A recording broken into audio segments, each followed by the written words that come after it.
Here at, let's see, where are we? Tempe McClintock. Actually, we are in the press box, and you can see our view from the press box. It is a rainy evening here in Tempe. Jackie Bessler along with Kyle Benedict. And Kyle, this rain is predicted to go on quite some time. Not quite 40 days and 40 nights, right? No, well, it's not going to stop tonight, that's for sure. I mean, we got a low-pressure system coming in, and at least in central and northern Arizona, they're saying rain for 4 or 5 days in the forecast, at least through the weekend. So it's definitely not letting up tonight. Coming down the hill, looking across the valley, could not see a piece of the Phoenix metro area that had any sunshine coming through. So we are definitely socked in here tonight. The field is relatively thirsty. It is definitely absorbed whatever rain we have had, so it is not a muddy mess at this particular point, but third quarter could be a whole different story. Yeah, you know, the rain has kind of stopped right now. Really, the only puddles on the field are kind of on the sidelines here where the teams are going to be standing. But like you said, I mean, the field's holding the water pretty well and not too much mud, but we'll see how it goes as the game progresses. The coach's ditches, where the coach paces back and forth, that's where the water is. That might be the most entertaining part right there, watching the coaches pacing back and forth. Ah, well, yes, possibly could be. The Mingus Marauders and the Chargers from Tempe McClintock, their first meeting of these two squads, these two programs, and we're going to tell you more about it when we come back into the Vinny's Pizza pregame report, live from Tempe McClintock here in the Phoenix area.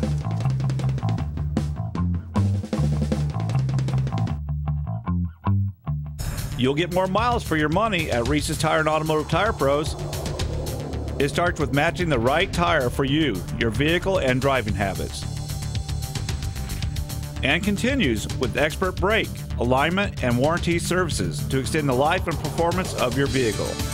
And to serve you better, we now offer King Cobra custom exhaust systems.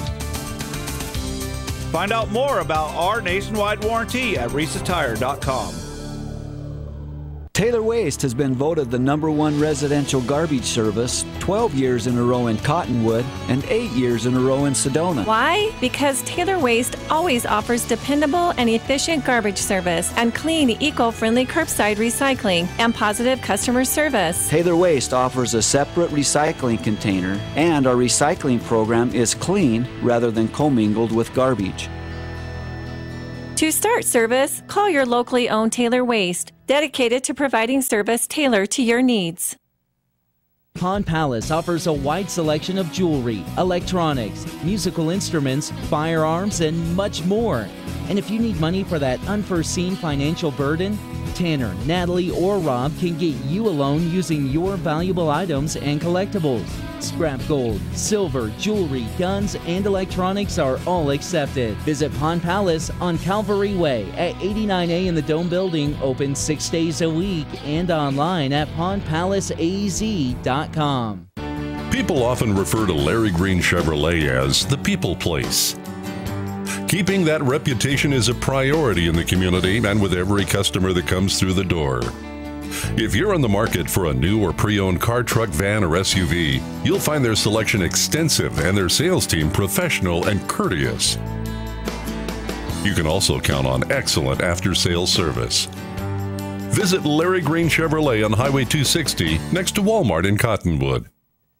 Welcome to the Vinny's Pizza pregame report.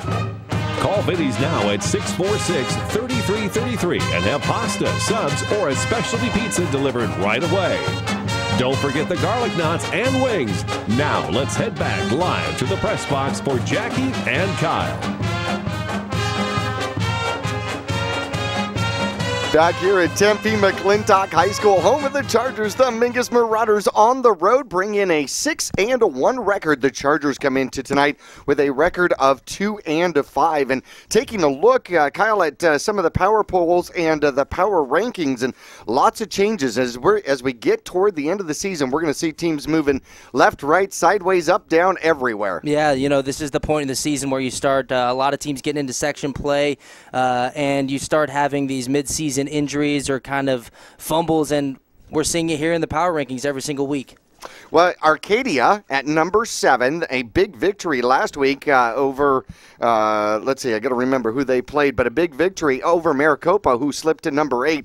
Betty Fairfax is at number 9, holds steady. Mingus was at 10. Kyle Cibola takes over that. Cactus jumps over Mingus, and Mingus with a 38-0 victory last week against Coconino actually slides down the power rankings to number 12, but you see how it's starting to tighten up. Mingus at 6 1/4 power points, and Cactus at almost 6.5. Cibola just barely above 6.5. So every victory, every opponent's victory, going to make a big difference here. Yeah, you know, after the Bradshaw victory, you saw Mingus jump up over 10 spots, and then they go on the road and beat Coconino, and really all you can do, you can't really control what happens in the power rankings other than just win the games that you're dealt. So that's what Mingus has been doing the last couple of weeks, and that's all they can really ask for. Catalina Foothills, also a victory last week, drops a position. Bradshaw comes up with a big victory. They bounce back up to 14. They're in the show at the moment. Cesar Chavez at 15. Prescott just outside the bubble at 17. And I'll tell you, lots of eyes starting to look down the schedule toward that game. Yeah, you know, same record if you look at it as Mingus right now. Mingus 3-0 in the section, and then you have Prescott who's playing Flagstaff tonight, so a big game. We'll get more into that later on. But again, really all you can do is just win the games that you're playing, and Mingus at the 12, you mentioned they dropped down 2 spots from last week, but Prescott sitting in there right around that bubble, and they're really having a good season and hoping to finish strong.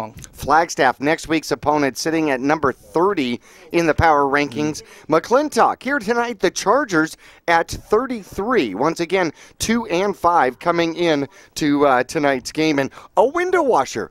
This is awesome. I love this. Well, more like a window dryer. We have a window dryer. This is perfect. Vinny's New York Chef Pizza, our pregame sponsor, and we want to invite you out for Mondays. Their spaghetti and meatballs, half order of garlic, cheese bread, and 16-ounce fountain drink, just $8.99, and that is available Mondays at Vinny's. And as I understand it, I wonder if that special is also available at the brand new Vinny's in Peoria. Yep, now open. That's right. Vinny's Pizza. That's right. Doug and Nick Yatsenko, the boys of Vinny himself.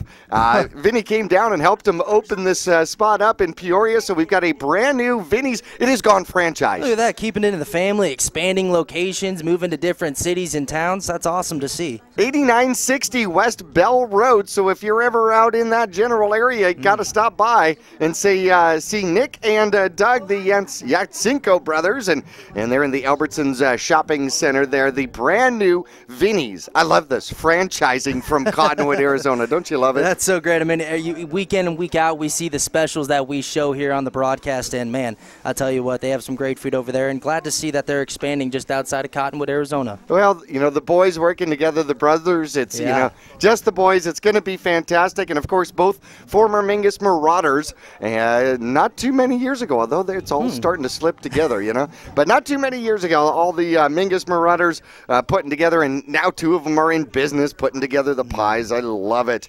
Hey, going back to some of the power polls and taking a look at who's playing who tonight, number 5, Sunny Slope, because this is where teams are going to start making a difference here. Sunny Slope has Thunderbird, number 23 here tonight. Desert Edge will take on Agua Fria, number 25. Arcadia has number 16, Vista Grande, here tonight, and that could be really interesting. You've got a number 7 and a number 16. That's one of the closest matchups that we're going to see here this evening. Maricopa has Seton, who was actually able to beat this Chargers team last week in overtime, 8-7. What a game that would have been. Yeah, pulling that one out, you know, holding your breath there, 8-7, and coming down to the wire there. But you mentioned you have 15 versus 16, 17. I mean, right now you're getting these teams that are so close together in the rankings that they got to come away with the wins, and, you know, we're seeing it tonight. Sabino, number 3, will play number 13, Catalina Foothills. Foothills. That one could actually be key. Catalina Foothills just sitting one spot behind the Mingus Marauders in the power rankings. Bradshaw goes up against Coconino here tonight. Prescott has Flagstaff as far as section play goes, and the Mingus Marauders will get back into section play next week at home, the final home game of the season. It'll be senior night against the Flagstaff Eagles. Against the Flagstaff Eagles, we saw there on the PowerPoints. I mean, they're in there. I mean, the Flagstaff Eagles, we'll see what they do tonight against Prescott, a big game tonight. Flagstaff coming into that game against Prescott on a 3-game losing streak. Prescott 5 wins in a row. So like we mentioned, they're having a big season here. We'll see what Flagstaff can do against Prescott. And then you mentioned Bradshaw Mountain hosting Coconino. Coconino, of course, after losing last week, that was their 2nd in a row. Bradshaw Mountain with 1 win coming into tonight's game. So across the section, a couple really big games here, and really at this point in the season, every game is a huge game. Every game is indeed a huge game, because I was talking to Coach Young, and we were talking about 8-2, whether or not that's going to make playoffs. 8-2, will it make playoffs? That makes this game, the Flagstaff game and Prescott game, absolutely crucial. Now, interesting. Everybody's got to keep an eye. One of the most key games is going to be Bradshaw and Prescott coming up, not this week, but next week, Game 9 on the schedule. The winner there will determine an awful lot on how this section championship is going to go. Well, you know, it's coming down on the wires, so really one team, one game can kind of affect the outcome here, especially if you aren't doing what you need to do and win the games that you're playing that night. But, yeah, you mentioned the really Bradshaw losing to Mingus a couple weeks ago really, really hurt them. We talked about how it benefits Mingus, but if you look at the other side of that, Bradshaw pretty much must win games every single week. They have to. They still have Maricopa on their schedule. They still have Prescott on their schedule. Those are going to be difficult games for both of them. And now, if Bradshaw actually beats Maricopa and beats Prescott, and in the situation where Prescott beats Mingus, all 3 teams would be 8-2 and 3-1 in the section. What's the tiebreaker there? Yeah, you know, it gets really tough. I mean, just looking at tonight, I mean, 6-1 here, Prescott, 6-1 Mingus, Bradshaw 5-2. I mean, it's just I guess it speaks when you're 6-1 right now coming into this section. You know, you're playing on the road tonight with all these close teams with these really winning records so far here, the top 3 teams in the section. It definitely makes it exciting and interesting, but, you know, you hope that you don't see a team that's had a great season miss out on the playoffs. Well, we want to thank our pregame sponsor, Vinny's Pizza, and they've gone corporate.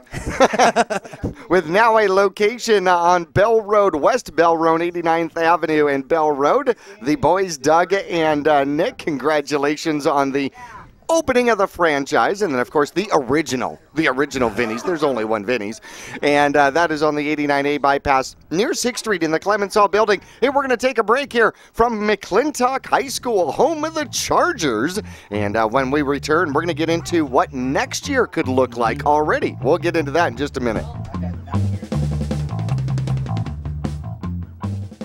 Digitel, a Verizon premium wireless retailer. Come in today and get on America's largest, most reliable wireless network. Get unlimited nationwide talk and text and devices from all the hottest manufacturers. Find Digitel, your local Verizon premium wireless retailer, in the Flagstaff Mall, in Cottonwood at 960 South Main Street, in Payson at 401 North Beeline Highway, Prescott Valley at Glassford Hill Marketplace, and in Prescott with locations in the Prescott Gateway Mall, and the shops at Prescott Gateway.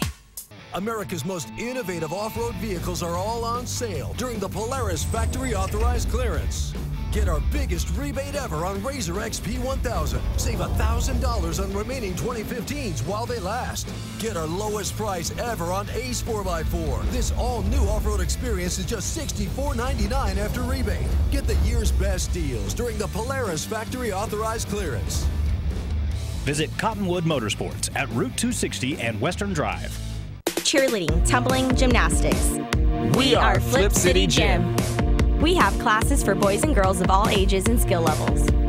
Flip City Gym offers competitive co-ed cheerleading with world champion coaches. Ask about tumbling and gymnastics. Or our health and fitness-based academic preschool. The only one of its kind in Northern Arizona. Enjoy open gym Fridays and Saturdays. Stop by for your free class or find out more at flipcitygym.org. The Suzy Q Market is the most convenient stop for road trips, with 1,500 beverage selections and plenty of snacks. And save on Texaco fuel with your Safeway Rewards card. The Suzy Q drive-thru window is the most convenient way to pick up those essentials on the way home. Road trips start here. With something for everyone. At the Suzy Q Market. Remember, please shop local first. Go Marauders!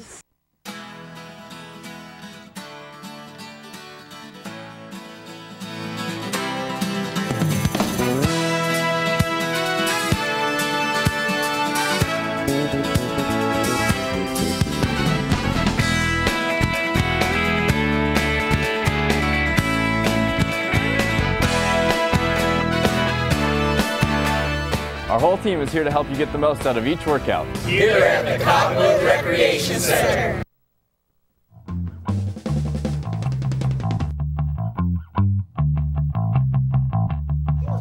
Back here at Tempe McClintock. Well, in the press box, tonight's game has already been fondly named the Mud Bowl. Well, hey, you know, raining the whole way down here. The field's wet. That's what football is all about, playing with the elements you get. As long as there's no lightning. As long as there's no lightning. Right, lightning, no good. No good. As a player, you know, you like to play in the wet field, especially here in Arizona. We don't get the chance to play in rain too often here. So Friday night, nice and soggy homecoming here at McClintock. Should be a fun one. Should be an absolute great game. Obviously, ball control is going to be key to the whole game. Who can hang on to the ball and not let the slippery one get away. But I thought it was so nice that McClintock offered to offer dry footballs for every play. We'll see how long that one lasts. I mean, they're going to have It'll last twice. Yeah. Oh, yeah, right. I know. It's going to be, like you said, ball control here is what it's going to be about. And for Mingus, really, they've been doing a pretty good job on that all season. We'll see if they can carry that along tonight here, too. And, you know, ball control playing with a wet ball, wet grass, it's something that not many teams here in Arizona are used to. Grass is actually pretty tall. Yeah. It's a good 3 inches tall. And what's interesting is Mingus, one of the things that they're most concerned about with this McClintock Chargers team is their speed. So high grass, wet conditions could actually be a favorable thing in slowing down the Chargers' speed here tonight for the Mingus Marauders. Unfortunately, it also slows down the Mingus Marauders' speed, one of their greatest strengths. Well, yeah, they have it on both sides of the ball, offense and defense. Last game, 38-0 shutout of the Coconino Panthers. The Mingus Marauders go up to Flagstaff, take care of business. Mingus puts together 332 rushing yards on the ground, and led by Jordan Upham with 148 yards. 3 touchdowns on the ground. Pete Kelly also had a touchdown on the ground for 70 yards. And Alec Pfeiffer had a very impressive drive during the course of the game, 47 yards on 8 carries. Another 8 carries and 20 yards for Cole Phelps getting a chance to get into the backfield. Yeah, well, you know, Mingus was really leading from the beginning of last Friday night's game up in Flagstaff against Coconino. And again, coming in, we've seen it 2 or 3 times, maybe 4 times this season, coming out of the locker room at halftime. Mingus has the opportunity to get some of these guys who aren't necessarily the starters week in, week out, get them time on the field and carrying the ball or playing on defense, whatever it is. And really that's big coming in here to your final stretch of the season. And, you know, it's just nice to give some of those guys, so especially playing both ways, quite a few guys playing on both sides of the ball for Mingus, so whenever they can get a little bit of a break, really nice to see. But, yeah, guys doing it all over the place, and, again, last week. We'll take a look at some of the yearly stats here for the Mingus Marauders, and obviously Mingus has at 6-1 has done particularly well so far on the ground this season. 2,208 rushing yards on the ground, and definitely well on our way to a 3,000-yard rushing year. Yeah, they really are. I mean, you're averaging over 300 yards on the ground a game. 315 yards on the ground is what they're averaging. I mean, passing 21 for 44 attempts, 456 yards on the year in the air with 7 touchdowns, 3 interceptions. But like you said, on the ground, Jackie, 2,208 yards, averaging 7.5 yards on the ground a carry, 24 rushing touchdowns. So just like they do almost every single year, Mingus getting it done on the ground. Without a doubt, and Mingus doing it well. In fact, led by Jordan Upham, almost averaging 100 yards a game. Curso has 392 rushing yards. Pfeiffer, 390. Clark, 360. Talk about spreading it out. The Mingus Marauders have gone all sorts of different direction. Leading receiver for the Mingus Marauders, Accurso, with 83 yards.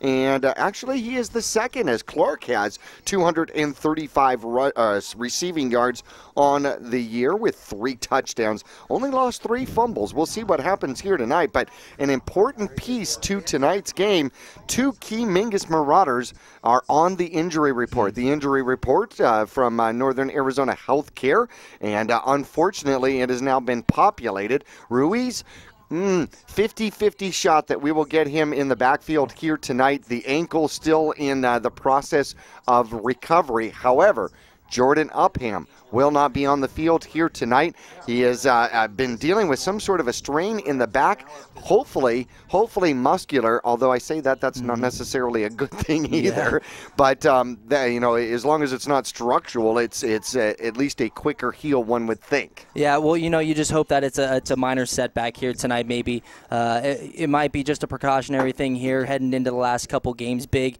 really, to see how this season turns out. But tonight, you just hope that it's maybe just to get him some rest there. But again, we talked about the opportunities that some guys who aren't necessarily your starters have had to come in because of big leads that Mingus has had, say, at halftime. We saw Meyer last week. We saw him a few weeks ago as well. So he's played actually, 30 yards in the air, but really it's getting those legs going, you know what I mean? Getting that work under center and that game speed. It's one thing playing the quarterback position in practice, but when you're out there on the field with your, at the time, first-team offense like we saw last year, really, he played pretty much the entire second half, Meyer did. So that is really when it pays off, when you need to give a guy like Upham a little bit of a break. Well, Trey Meyer will step in to get things done here. We're going to take a quick break here at our pregame report. We'll return to Tempe McClintock after this.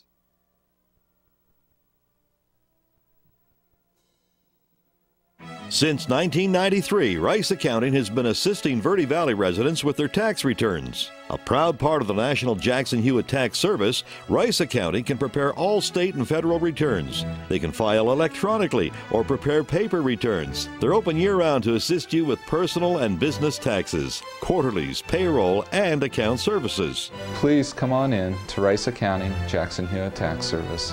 We're open year-round for all of your taxing needs. Thank you. Wake up and live Moss at your local Cottonwood Taco Bell. The next generation of breakfast is here. Introducing the Biscuit Taco, AM Crunch Wrap, Cinnabon Delights, and fresh brewed 100% Colombian coffee. Convenient hours, drive-through, and open late every night. Visit your local Taco Bell. Located on 89A and Cove Parkway in Cottonwood. Taco Bell. Live Moss. This has been the Vinny's New York Chef Pizza pregame report. Order for pickup or delivery tonight. The number 646-3333.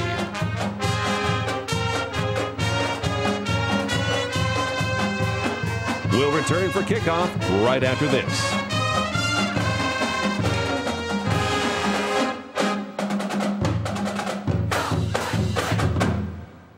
People often refer to Larry Green Chevrolet as the people place.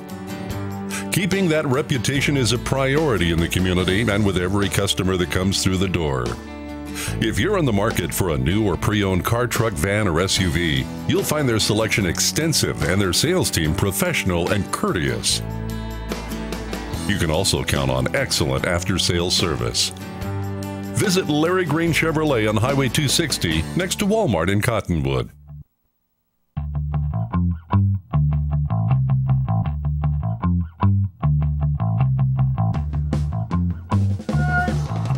Back here at Tempe McClintock, the Chargers take the field here on Homecoming 2015. Mingus out of the locker room on the far side of the field, and McClintock is trying to get back to that tradition of winning.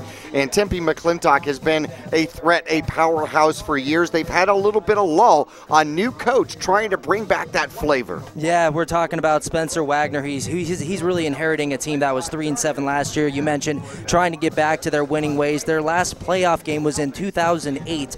Last winning season was in 2006. So they did get to the playoffs without a winning season. But again, 2008 last time in the playoffs, 2006 with the winning season. And Wagner, he is a product of this area. He graduated from Marco Deniza High School, played defensive back over at Utah State. He's an Aggie, and really he's coming in here. He's been assistant at McClintock as well as spent time as helping out over at Chandler High School last season. And so he's familiar with this area. He's familiar with this school and this program, and he's really hoping to come in and change the course of the Chargers here on the football field, and we'll see how he does here tonight. Chargers 2 wins on the season, one against Valley Christian 33-24, and Vista Grande game number 4 30-22. They've lost 3 in a row since then. Apache Junction, Maricopa, and Seton Catholic Prep, which was a heartbreaker, an absolute heartbreaker, 8-7 in overtime, and apparently it was 0-0 in overtime, and the Chargers went and scored first, got the extra point, and then Seton came back, scored, and went for 2 and got it. Man, that any overtime loss is tough, especially when you go into overtime 0-0. Your defense is playing a great game, obviously keeping the other team scoreless, and you put up points on board first in overtime, and the other team comes back, scores a touchdown, gets a 2-point conversion, and you lose. But so they're coming off of a thriller last week, and we'll see if that energy that you need in playing in overtime carries over tonight. Well, the Mingus Marauders jump up to number 44 in the state with a 6-1 record as the teams are out on the field, middle of the field, waiting for our toss out here today. Chargers come in, not a lot of stats. We don't have a lot of stats on them, but they've got points for of 101 points scored and points against of 197 during the course of the season. So they've given up an average of 28 and scored an average of 14. So they've been doubled up. And Coach Wagner, one thing that I talked to him about it, he said, this is a great group of kids, but one thing that they don't know how to do is they don't know how to win. They haven't been accustomed to winning, which winning is actually contagious.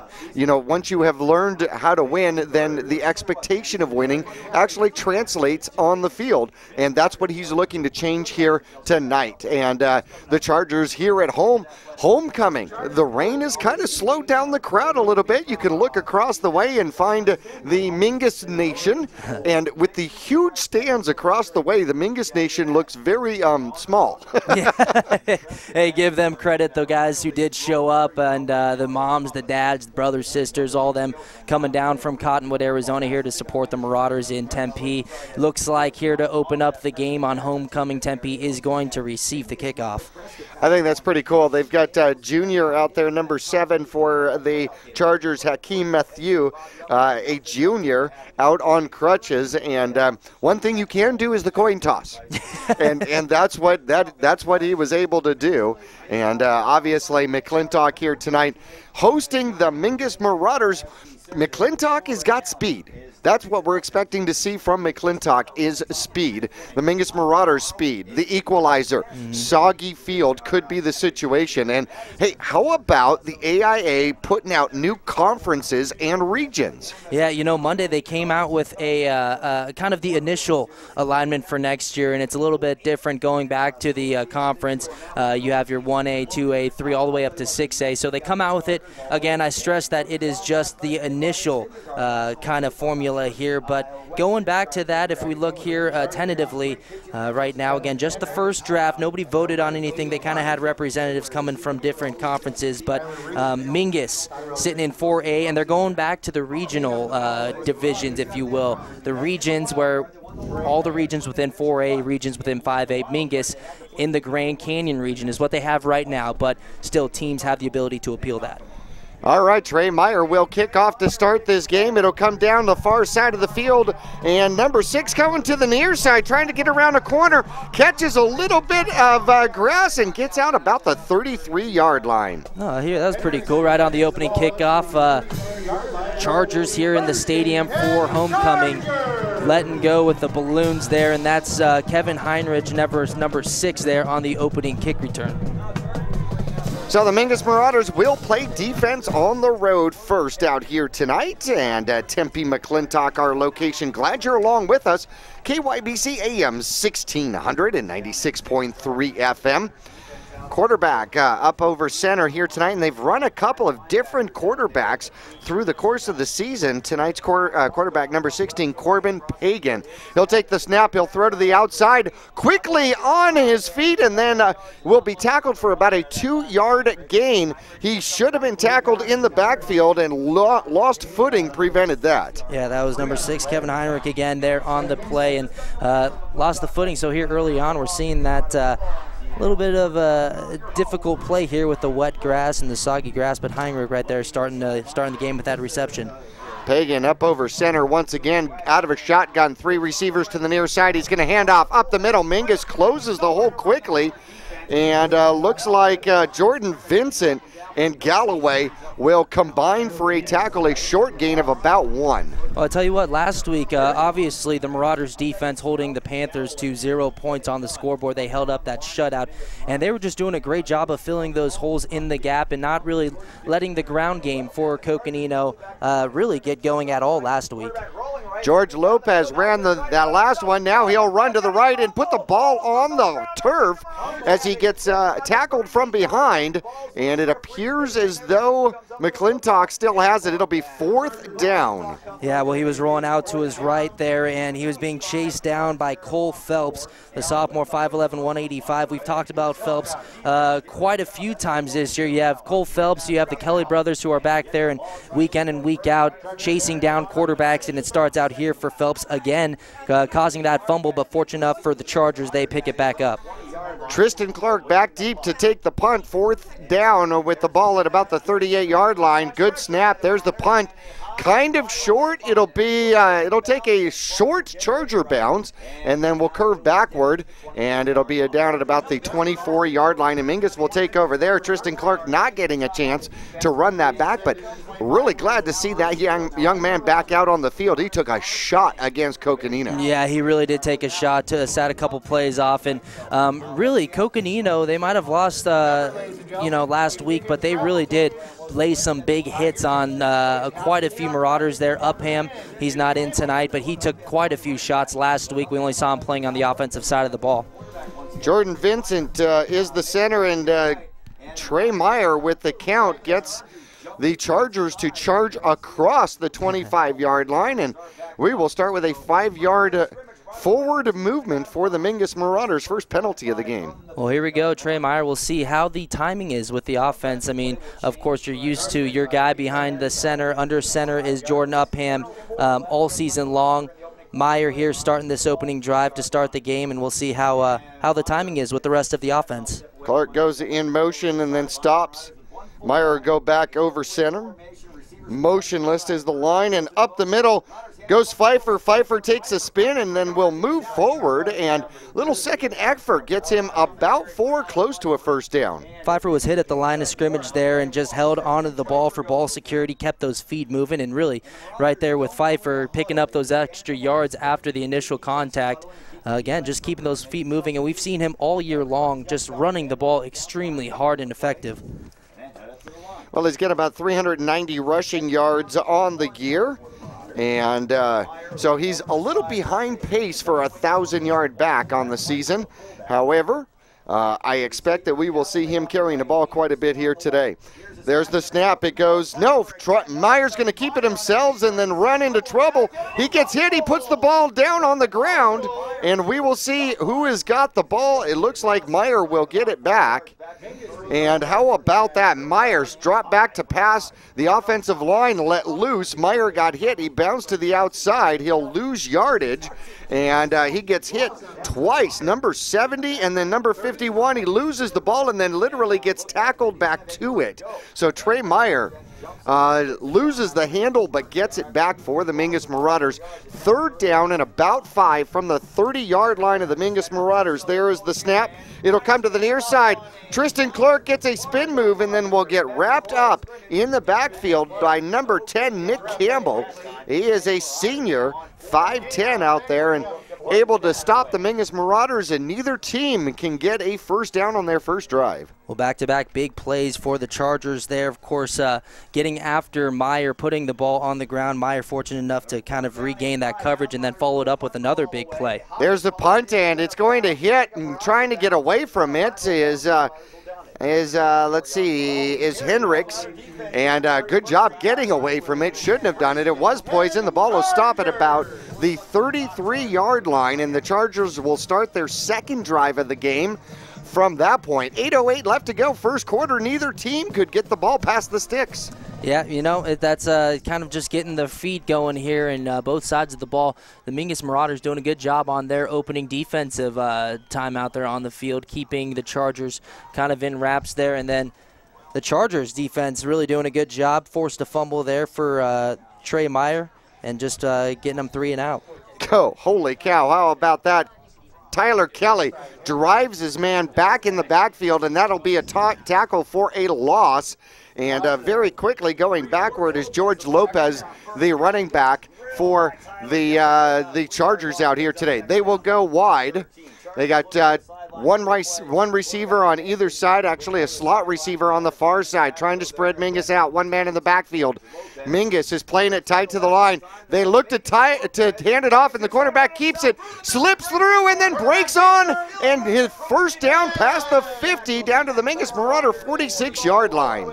Nice burst of speed through the line, number 16 there. Before the Marauders could bring him down, he picks up a first down and a good chunk of yardage after that. Number 16, that's Corbin Pagan, their quarterback. So once again, a big play there to kind of get something started here for the Chargers offense. He'll take it again and hand it off, and he'll get it hit just as quickly as he gets the ball, and George Lopez will lose 2 once again. Cole Phelps again in the backfield, creating pressure, getting through the line early, and laying a hat on the offensive player there with the ball for a tackle for a loss of about 1 or 2 yards. So Pagan, the longest run of the game so far. Lopez has gone backward twice. And here come the Chargers once again. Twins to the left, twins to the right. Fullback to the left-hand side, quarterback Pagan. Pagan looking to take the snap. Marauders looking to... Pagana waiting for the snap. There it is. He's looking to throw, almost loses the handle, and then has to run. He makes something out of nothing. Did you see the ball actually spin in his hand? He was looking to throw that. Yeah, you know, he went back, looked like he was going to throw it initially, but we see he's really showing that shiftiness and that athletic ability. Pagan, as you see here, looking at the replay, dropping back at the shotgun position, looks back at the ball when he goes to throw it, and does a nice job, probably the smart move there to just kind of tuck it down and run up the middle. So here we have third and long, third at about 13 with 6:10 left to go. The Chargers, the only one to pass the 50-yard line right now. Pagan looking to throw. He's going to try to get outside, and he will get sacked. And it looks like it is Pete Kelly that makes the sack for the Mingus Marauders, and he's not able to outrun him. Well, looking at the replay here, he's going off to his left. You're right. Kelly there spinning off one guy and making the tackle, bringing it down. So another sack for Kelly. And Mingus with a couple guys with 8.5 sacks coming into this game. They're up in the top 5 for the section leaders as well. The Kelly brothers up there, Cole Phelps, and getting it done again here tonight. Here's the second punt of the game, and closely, almost blocked.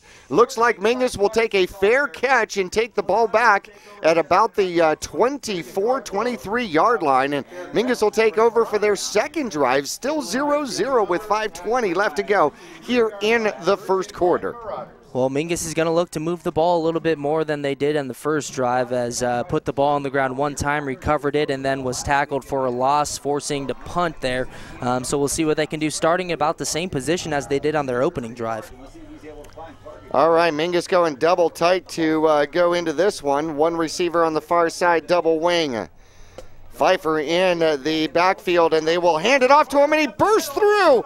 Gets a great run up for about 13-yard line, or about 13 yards up to approximately the 45-yard line. Right through that. No, that was Juan Ruiz. How about that? The young man, the ankle man, is back in, and he said he was just here to look pretty. Hey, making a statement here on his first carry after returning from that injury. So really good to see that burst of speed through the middle of the line, and nice to see that by Ruiz back on the field. He's wearing his fast shoes today. All right, Meyer under center, man in motion, and they look to hand it off, but he'll keep it and follow the man instead and wander his way down about 4 yards. And in the infamous Mud Bowl, that's not a bad game. No, it's not. I mean, anything you can get 3, 4, 5 yards here with conditions like this is you're going to take it. You know, Mingus, we've seen it all year. They have that capability of having big plays and scoring quickly, but you don't necessarily need to do that all the time. If you can just every carry pick up 4 or 5 yards here or there, you know, you will take that all night long. 2nd and 6, and they're going to run it up the middle once again, and this time Ruiz is met with a little bit of a resistance. Give him about 2, making it 3rd down and a manageable 4. The Mingus Marauders have the ball at their own 41-yard line. Nice tackle there by number 70, bringing him down there, and we'll see here, big 3rd down for Mingus, see if they can convert as they're still on their own side of the 50. Nobody in motion this time, and Myers is looking to run. Could pitch. He's going to keep it. Get around the corner, and the young man gets real close. It's going to depend on the spot. That spot on the far side, and the junior quarterback for the Mingus Marauders moves the chains. Yeah, nice job right there. Just doing what that, you know, this offense is really kind of formed around a quarterback who is able to move, especially when under pressure, able to kind of get flushed out of the pocket, keep his cool, and just to pick up a big chunk of yardage with his feet, and that's what Meyer does right there. It looked a lot like Upham. Had great blocking to the outside and just able to stream it out to the sideline. Everybody looks like they're going in slow motion out there in the wet conditions. And Mingus will run this one up the middle. And a little bit of, when they're wet, they're hard to get. And Mingus actually gets the ball across the 50-yard line to the Chargers 48. And that'll be the first introduction to Charger territory. Well, Mingus kind of moving the ball. They're moving the ball much better than they did on their first offensive drive.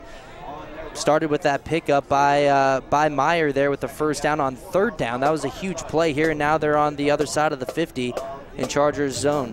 Ruiz still in the backfield, man in motion, and it looks like Myers is going to keep it. He gets swallowed up. First man there, number 8, and that'll be about a 5-yard loss for the Mingus Marauders, bringing up 3rd and 9. Ball back on the Mingus side of the field at the 46. I tell you what, that was a great read by, let's see, DeAndre Dozier there, reading that from the linebacker position. He saw that play coming towards his sideline and just shot out of a cannon upfield and made the tackle, and that was a really nice read by Dozier. 3rd down and 9. Mingus, their second drive of the game, 2:29 left to go. Still goose eggs on the board for both squads. Meyer, the junior, sends a Curso in motion, and they hand it off up the inside, and no, he's going to keep it himself. Comes to the near side and will gain back about 3 of them. And almost wish Ruiz had that one, because if he did, Ruiz may have had the 1st down. However, he was just the decoy, and about 2 yards on the keeper. And Mingus has not tried a pitch yet. 4th down brings out the punt formation.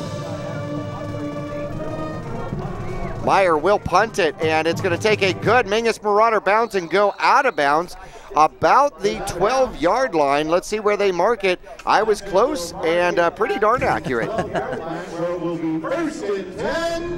Okay, well, it was a nice job by the Chargers defense as Mingus was really moving the ball pretty well there, and the Chargers staying strong. Once they crossed the 50-yard line, the Chargers just bared down and didn't let them get much more, and now their offense has the ball again for their 3rd possession of this first quarter, which only about 1:50 left in this opening quarter. Quarterback Pagan is 1 for 1, 2-yard reception. Only one he tried to throw. Actually tried to throw another one, had to run it. They got 13 yards on the ground, 15 yards total so far in the first quarter. Mingus only 27 yards. There's the snap. They're going to hand it off. Gets around the corner. No, he doesn't. He gets caught, goes backward, and they'll give him actual forward progress. Ooh, somewhere at around the 10, 11-yard line. Well, nice job by Mingus, kind of just stretching that play down to the sideline between Josh Scalf, just wrestling down him there and bringing him to the ground there. But again, nice job by the Marauders defense, stretching it out to the sideline. Anytime you can get the offense moving laterally and not north and south, that's usually going to work out in your favor. Hey, guess what? I found the pole here. There's always a pole right where I need to look. Here come the Chargers again out of the shotgun. Center has done a great job with his snaps. Does another good one. He's looking to throw the ball and downfield, and it is intercepted. Pacheco, who is replacing Upham as the safety, will pick it off just at the 30-yard line. Well, you see here in the shotgun, just right over the middle, looking for a guy across the middle, but overthrew him. And that was a nice job by Pacheco there, just picking it up off the in the air. Again, overthrown there on the pass and right to Pacheco. Well, he was in the right spot at the right time and gives his squad great field position at the 30-yard line of the Chargers. Here comes Myers, and he'll hand off to the middleman, who will bumble and stumble forward and pick up a good 4 yards, and Pfeiffer takes over the duties at the fullback position. Give him a long 3 on the carry. Yeah, nice job by the Chargers. Their linebackers coming up and filling those holes. Really no place to go for Pfeiffer, who picked up what he could. But again, a nice job to stop that run and prevent it from really breaking by the Chargers. Well, they're going to put him in the backfield once again. Mingus double tight once again. Tristan Clark in motion. Myers is going to hand it off, and Pfeiffer will go forward, give him another 4, and it is going to be about 3-4 yards in a cloud of mud. Yeah, well, the cloud of mud, we're seeing some of the effects that this mud and this wet grass is really having. I mean, you mentioned it, Jackie. Players don't seem to be making their cuts as I guess, sharp as they usually have been. And here we go, we got a timeout on the field. Mingus will take, no, that will be the end of the first quarter, actually, and 0-0 on the scoreboard. Mingus driving will return after this.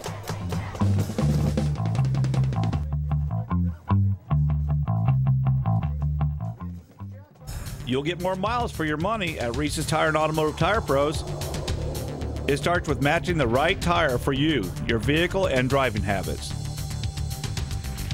And continues with expert brake, alignment, and warranty services to extend the life and performance of your vehicle. And to serve you better, we now offer King Cobra custom exhaust systems. Find out more about our nationwide warranty at Reese'sTire.com. Digitel, a Verizon premium wireless retailer. Come in today and get on America's largest, most reliable wireless network. Get unlimited nationwide talk and text and devices from all the hottest manufacturers. Find Digitel, your local Verizon premium wireless retailer, in the Flagstaff Mall, in Cottonwood at 960 South Main Street, in Payson at 401 North Beeline Highway, Prescott Valley at Glassford Hill Marketplace, and in Prescott with locations in the Prescott Gateway Mall, and the shops at Prescott Gateway.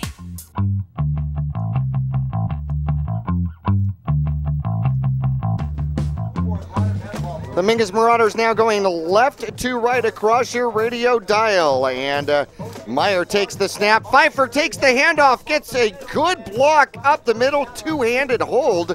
And he will pick up the first down and so much more as he'll get down to the 15-yard line, the first red zone visit. Well, I'll tell you what, right there at the mesh point, number 50, Crawford for the Chargers was in the backfield, and Meyer got rid of that ball, gave it to Pfeiffer just in time. Again, Crawford back there almost blew that play up behind the line of scrimmage. Dozier finally makes the tackle for the Chargers, and they will hand it off again. No, Myers will keep it. He has got his ankle caught. Dozier gets a hold of the ankle and will not let go. He was a non on it, and a short gain for Meyer and the Marauders. Again, you got some Chargers in the backfield there as they're really doing a great job of getting pressure and breaking through that line of scrimmage. And, I mean, we mentioned there the play beforehand, Crawford was in the backfield, and here you go. You got Dozier back there grabbing the ankles and preventing a gain. 1 yard on the gain. We'll call it 2nd and 9. The Mingus Marauders at the Charger 14-yard line. First time either team in the red zone. Here goes Meyer. He looks to hand it off, and this time Pfeiffer gets eaten up as they are unable to make the block at the line. They'll give them pretty much back to the line of scrimmage, and that's up 3rd and long now. And these field conditions are not great for field goal attempts either. No, they're really not. I mean, really every aspect of the game is going to be a little bit more difficult. Pfeiffer getting the carry again as he comes into tonight, just running the ball really hard, 390 yards on the season. Well, he's got 20 more here tonight, and he's in the backfield once again. Meyer will take the snap and hold on to it himself. He slips a tackle. He goes off to the left. He'll have a first down and more as he struggles down to about the 3-yard line. And we'll see exactly where they mark it. So Mingus will get a new set of downs, move the chains, and 1st and goal from the 3-yard line from Meyer's burst of speed to the outside. Look at that missed tackle. Actually broke the tackle at number 34 and then took on the extra tackles and then turns his back and still dives forward. Yeah, keeping his feet, keeping his balance there after being hit a couple times and getting to the outside and close to the end zone here as Mingus. We're really seeing that fumble recovery, or that interception paying off here as they're looking to put points on the board. Myers is going to keep it himself, and he gets close. I did not see it. There's the marker, and there's the sign, and Meyer, through pure will, has put himself into the end zone, and Mingus takes a 6-0 lead. Well, scoring off of a turnover, Meyer got you down there to the within the 5-yard line. They give it to him again up the middle, and he scores, puts it in the end zone for 6. But there you go, Mingus doing what they wanted to do on this drive after the interception, put points on the board. Anytime you can do that, that's great. 10-14 left to go in the first half, and Meyer is going to try to get the extra point.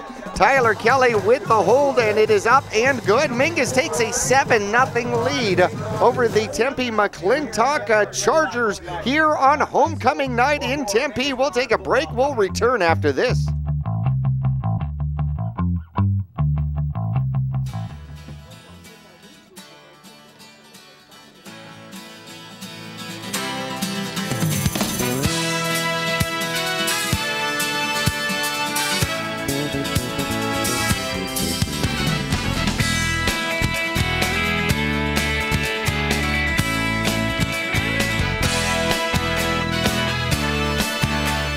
Our whole team is here to help you get the most out of each workout. Here at the Cottonwood Recreation Center.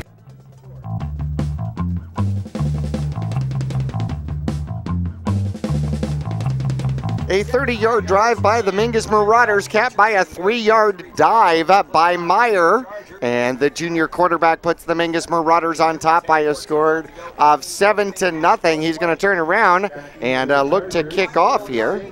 Actually, we've got somebody else kicking off for the Mingus Marauders, and it's a little pooch kick, and it's covered by number 9 and tackled right there at the 40-yard line. So kicking off for the Mingus Marauders was Caleb Collin, and it was a great pooch kick. However, it was a more athletic play by Kendall Snyder covering that one up.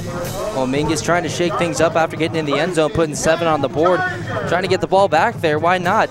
And, that just shows, if anything, the confidence that Coach Young has in his defense. And coming off of a shutout last week, they've been playing well so far tonight. That makes 5 quarters without any points defensively for the Mingus Marauders. And here come the Chargers once again. Begin in the backfield. He's got one man with him. He's looking to throw. Quick throw. The ball is high and comes down athletically with a catch. Cole Phelps on the tackle out there. And once again, making another play is Hendricks for the Chargers. So that'll be the second reception of the game. And I believe that is his second reception. He's got all 8 yards in the air. All right, here come the Chargers once again, and they hand the ball off. Actually, the quarterback will keep it, and boy, he just charges forward from, I mean, that was almost like a Wildcat offense, but with your quarterback, and he gets 3 on it, gets close to the 50-yard line at about the 47.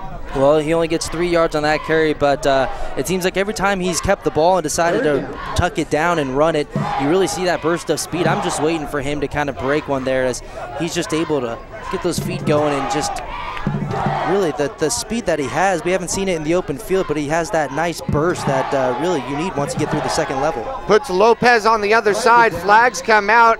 And another reception out there by Hendricks. However, we do have a flag. We haven't seen but one flag in the first quarter. This would be the second one of the game, and it'll be a false start against the Chargers.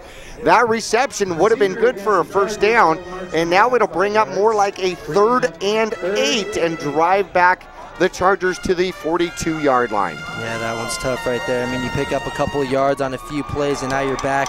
Actually, Hendricks right there, I was watching him towards the end of that play on the sideline, slipped. He went to go make a cut to the back to the inside of the field and just lost his footing, but that pickup is not going to count as they're pushed back here with that penalty. All right, Lopez in the backfield. Quarterback takes the snap, throws it up. He's got a man open and just thrown to the wrong side. His receiver went outside as Daniels expected the ball over the right shoulder. The ball was thrown to the left shoulder, and it'll bring up 4th and a long 7 from the 43-yard line. Yeah, the receiver got a little twisted up there at the top of his route, and really, I mean, no place to put that ball other than kind of where he put it. I mean, nice coverage downfield by Mingus. And the last 2 weeks, anytime the offense has tried to put the ball in the air, Mingus, their defensive backs and their safeties have been doing a good job with that downfield coverage. Third punt of the game here by the Chargers. High snap, brings it down. Left footer puts a boot in it, and it's going to take a bounce. It'll actually get a decent bounce. Did you see that? I love that hopscotch out there as Strife has to jump over it. It was bouncing toward him, and you got to get out of the way, right? Kind of snuck up on him a little bit quicker than he thought. It hit the ground and skipped, but like you said, yeah, anytime it's on the ground, unless you're certain that you're going to pick that thing up and field it cleanly, get away from it. It was a low kick. I'm not sure he knew exactly where it was going in any way, shape, or form, so he heard it hit behind him, probably the splash, and then turned around and then had to jump over the top of it. Yeah, it's like one of those line drives that's hit you in center field. You know, when it comes straight at you, that's the most difficult play for an outfielder there, but he doesn't touch it, and Mingus has the ball. Ruiz takes it and goes off tackle and will gain about 1, as that one just really wasn't all there. And, boy, they're starting to wear out the middle of the field. We're starting to see dark spots through this field that were not here at the beginning of the game. No, and that's just going to make it more tough as the game goes on. You're chewing up that grass and really cutting it out of the field there. Ruiz, after missing a couple games with that injury, 189 yards on the year, 35 carries. He was averaging, before he got hurt, 5.4 yards. So back into tonight's game, and he's getting some action. There's the pitch to the near side, and here come the Marauders, and Accurso gets thrown out of bounds at about the 30-yard line. Give them a good solid 3 on the play, and that's going to bring up a, we'll call it a 3rd and 6 for the Mingus Marauders from their own 30-yard line. Well, in our pregame, Jackie, you were talking about the all the different rushers that have been really key for the Marauders so far this offense. Accurso, one of 3 backs for Mingus, over 300 yards on the year. Accurso goes into motion, stops, and Meyer pops up. That's kind of that little jack-in-the-box thing, you know. You wind it up, and then up pops Meyer. Here's the handoff up. Second back through, and he's got a hole and a first down, and there goes Accurso. Does he have the speed to make it all the way? He's at the 30, the 20, and they just barely get a hold of an ankle. Somewhere around the 8-yard line. We'll see where they mark that one. And what a run by Accurso coming the other way. A great block in there by the Mingus Marauders, and it goes all the way down to the 5-yard line. Yeah, Meyer fakes the dive up the middle, and then you have Accurso coming from his left side, gets the ball, and then makes a direct cut upfield, and he's off to the races before he's chased down by Deontay Dozier there, the defensive back, senior 6 foot 160, showing off his speed and grabbing a Curso at the ankles right before he gets into the end zone. But again, a big play from Mingus. The key block to that play, Tristan Clark, who was the first back through the hole, actually turned his back and showed the pretty side to the runner, and Curso took advantage of it, and then the speed from nowhere, and Myers is going to keep it himself and will kind of go to the right and lean forward and get back toward the line of scrimmage, maybe 1 yard. So 2nd and goal, and we'll call it from the just outside the 5-yard line. Mingus threatening, knocking on the door here again, approaching 7 minutes left before we go into halftime here. Will be an extended halftime as it's homecoming here at McClintock. It is indeed, and more people showing up since the rain has dissipated here in Tempe. Clark goes in motion. There is the pitch. Clark is looking for a way. He'll cut it back in, and a flag. He is in the end zone. However, we've got a flag out on the field, and that may bring back the touchdown off the board. Well, the flag, like you said, in the middle of the field. He had a beautiful block by a Curso on the outside, and Meyer just cut right up underneath there, and it's going to be holding against the Marauders. They're going to get backed up. That will be the first penalty against the Mingus Marauders here, and it takes points off the board. Those are the expensive ones. Yeah, those are really the ones that hurt you. Those big chunks of yardage that you pick up, and then you look back and you see a flag laying about 30 yards back. That hurts. And then obviously when you get into the end zone, you have 6 on the board. Holding penalty called here, and they take that 6 off and back you up. They bring it back all the way to the 15-yard line. Mingus will set up shop from there. 2nd down and goal from the 15-yard line now for the Mingus Marauders. There's the snap. Looking to throw. He's got a man open. Had Tristan Clark for a moment, and it disappeared. So Meyer, his first attempt putting the ball up, is no good. Decent coverage out there by the Chargers. On the coverage is Dozer, and we've been calling his name all night long. Yeah, we have really, nothing but ground game here for Mingus, when then putting the ball in after that penalty and being backed up, looking to pick up a good chunk of yardage and put the ball in the air, but that one's missed, and Meyer just misses Clark. Nice coverage by Dozier in the middle of the field. 3rd and 15 now from the 15, 3rd and goal. And here come the Mingus Marauders. Meyer looking to put it up again. He's got some space. He throws the screen to the outside, a cut to the inside, and still on his feet, but down to about the 10-yard line. And that's going to bring up 4th down. Now Meyer is 6 for 7 with field goals, but that's going to put the ball on that far hash mark. And okay, question is, do you go for the field goal here, or do you go ahead and go for it? And they're actually got the ball at the 9-yard line, so a 6-yard gain, and they're going to go for the field goal. Yeah, well, I think this is a good call here. 7-0 right now, approaching 6 minutes. Meyer's been doing work all year. And Meyer will put it up and will knock it through. And it'll be a 25, 26-yard field goal for Meyer, as he is now 7 for 8 on the season. And Mingus takes a 10-0 lead with 6:09 left to go in the second quarter. We'll return to Tempe McClintock, home of the Chargers, after this.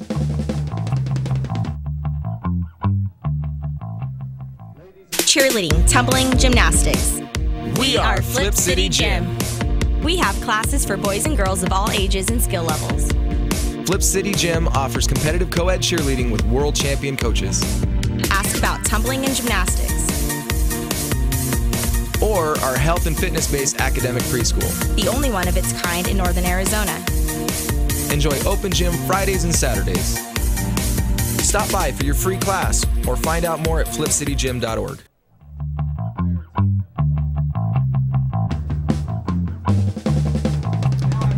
All right, Meyer will come out to kick this one off. Meyer has scored all 10 points here today. The extra point, the field goal, and the touchdown. And on his way to try to match his jersey number of 19, I suppose. Myers is approaching the ball, a big boot, and sends it down a hill, and it'll go into the end zone and back out of the end zone. And that's going to put the Chargers at the 20-yard line to start. Tyrell Richardson actually had a chance to catch that one before the end zone, but let it go. Well, real quick right here, I got an update from Bradshaw Coconino. They're in the second quarter right there, and Bradshaw 14, Coconino 13 here in the second quarter, so a close one. Ooh, They're heading into halftime, yeah. Okay, where is that game? Is it in Flag or is it Bradshaw? I think Bradshaw's home for that one. I believe Bradshaw is at home, so wow, final home game and probably senior night. Here comes a quick pass out to the backfield and a man on the motion, and he breaks away. He's got 2 men to beat if they can catch him, and Cole Phelps will catch him from behind at about the 30-yard line. And how about that? A quick strike, a quick throw to the right side. And the Chargers match up with Kendall Snyder for a big gainer and put the ball deepest of the entire game in the Mingus Marauder territory. Yeah, that was a big pickup there, and like you said, happened quick. I mean, you look up, and all of a sudden they're picking up a big chunk of yardage, and that's what they needed. That's what McClintock needed here tonight to get this offensive rolling, and now they're on Mingus' side of the field at about the 30-yard line. And they're looking to throw it again, and no, up the middle, and then losing his footing, and then going down. The Mingus Marauders collapse on him. Pagan gets tackled pretty close to the line of scrimmage, bringing up 2nd and 10 with the ball at the Mingus Marauder 32-yard line. Well, again, we see that athleticism by Pagan, just still waiting for him to break it. As you know, once he decides to pull the ball down and run, you can really see that athleticism, and just a matter of time, I think, before he breaks it. But again, the Mingus Marauders doing a good job on defense containing that. Almost a quarterback eye is it out here, and they hand the ball off to Lopez, and Galloway swallows him up very quickly with about a 2 or 3 yard loss, and Lopez has had trouble getting out of the backfield. Yeah, he really has. I mean, that's just give credit to the Marauders up front there. That one specifically, you said, Trevor Galloway bringing him in and preventing him from really getting past that first level, past the line. So, yeah, again, just nice pressure by the front of the Marauders defense. 3rd and 13 now are the Chargers, and flags fly, and it looks like the cornerback is going to get snatched up as Kelly tackles him. The ball comes out, and I'm wondering what the flags are going to be. The flags flew immediately, and I don't know if they did not stop the play, so I wonder if it was a free play for the Chargers. It looks like it's going to be a false start, I believe, but yeah, Pagan was chased out of the pocket by Kelly, and right before he went to the ground, he kind of flipped it out. Looks like Chargers are going to be pushed back, but it'll stay 4th down. Well, they're going to do a false start, but it's going to go against the Chargers as far as the penalty, but Mingus is going to deny it. At the last moment, he pitched the ball out, and so it becomes an incomplete pass. And now the Chargers, question is, with their deepest penetration, are they going to go for this at 4th and 13? And now they're going to probably talk about it. I think that's a great idea. Yeah. Here we are, 4:34 left to go at Tempe McClintock, home of the Chargers. Mingus on top. Second quarter action, 10-0. We'll return to the home of the Chargers after this.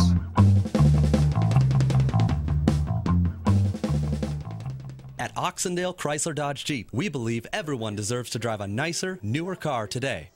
Hi, I'm Matt Oxendale. Other dealers will tell you how great they are, but at Oxendale Chrysler Dodge Jeep, our customers do the talking for us. Hi, Denise. I just recently purchased my 4th vehicle from Oxendale. It's a 2010 Kia Soul, and I love it. And the reason I continue to come here after all these years is because not only do they have wonderful service, they treat you very professional. Oxendale Chrysler Dodge Jeep, a dealer for the people.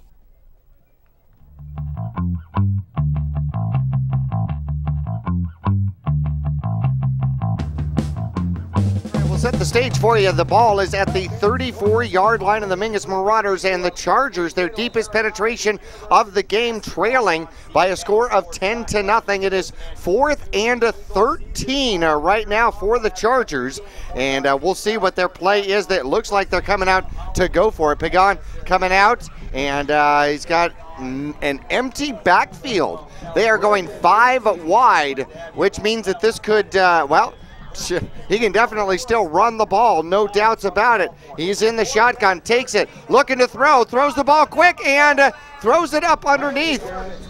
There is a flag on the play. I do not know if the reception was good, though. They are marking the ball at the 20-yard line, or at least that's where they're holding it. And we've got an illegal man downfield.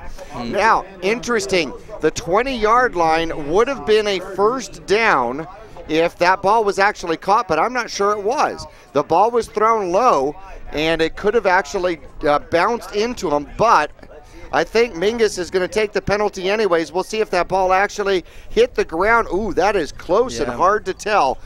He had his hands up underneath. Did it hit the ground in the process? I think they called it a catch, but it's going to come backward anyways with the penalty, the illegal man downfield. Well, Pagan really, the Marauders brought pressure right up the middle, and Pagan did a nice job. He was out back in the shotgun and just kind of stood his ground, took a big shot by a couple Marauders and delivered that pass in. I believe you're right, Jackie. They did call it a completion, but the Chargers backed up here, and they still keep that fourth down. And again, empty backfield, shotgun, so they're going to go into the air again, it looks like. 4th and 17 now. Now he's going to run it, and he'll get caught. We're close to the near the original line of scrimmage at about the 33-yard line. So the quarterback draw does not work for McClintock, and Mingus will hold on downs, the turnover, and they'll take the ball back at about the 32-yard line. Well, right there, they just, put all of their wide receivers, line them up outside, empty backfield. Pagan, we've been talking about it. He has that speed, he has that mobility to take the ball and run and pick up yards, and really they just spread everyone out across the field trying to get Mingus thinking all pass, nothing but pass, and he just, once he takes the snap, pulls it down and runs up the middle. Accurso goes into motion. He comes back to protect, and they got Galloway downfield. He makes the reception. He's down to the 30. They're still trying to ride him down inside the 20, and Mingus, just like that, in one play, back to the red zone. Nice job. Galloway's helmet comes off, so he's going to have to take a play off, but a big pickup again there by Mingus as we watch the replay. Nice job by Meyer. Under center, steps back, nothing but open field for Galloway, who's in the middle of the field. He has to actually stop his route, wait for the ball, and he does before he's tackled by number 8, Deontay Dozier there. Actually, I think that was 9 and 6. Snyder get in there with Hendricks, who made the tackle, and that is the second reception for the Mingus Marauders. It goes for 49-yard lines, and it looks like we have got a player down out on the field, and we're going to try to catch a number, and getting up quickly, very good. Ooh, that's Hendricks, and he has been one of their key components, and glad to see that young man get up and walk quickly off the field under his own power. So Mingus now with the ball at we'll call it the 18-yard line of the Chargers, in third visit to the red zone are the Marauders. Yeah, that was a nice play to Galloway there, setting up a good field position for Mingus, going into the same direction. Last drive, they were downfield threatening a penalty after a touchdown by Meyer back to the Marauders up, and they were forced to put up a field goal. So now again, in the Chargers zone here on their side of the 50, threatening in the red zone, trying to put more than 3 up on the board as they're ahead 10-0 here with 4:11 left before halftime. Myers got, looks like Pfeiffer in the backfield, and they're going to hand it off to him. No, Myers going to keep it himself. He makes a nifty move off to the right and hops to the left, to the right. Man, he's got Easter Bunny skills. He really does. Tonight we are really seeing that athleticism by Meyer. You see here he's looking to go up middle, but there's just a big cluster of players on both sides, so he's forced to bounce it to the outside. And once he does, he makes a couple moves, a nice pickup there, but he stops short of the goal line. All right, so the Mingus Marauders now 1st and goal. And it appears as though Mingus has got the ball inside the 10. We'll call it about the 7-yard line. Myers is going to keep it himself. This time not quite as successful as he gets back to the line of scrimmage on the left side, and the sea of Charger blue eats him up. Yeah, well, last couple of plays, McClintock has really done a good job of kind of keeping Mingus out of the end zone, and they're still working with that run up the middle, and Upham. He looks like Upham out there. Meyer really getting it done with his feet there, but again, the McClintock Chargers keeping them out of the end zone. We're approaching 3 minutes left before half. It is squishy out there on the field for the Mingus Marauders.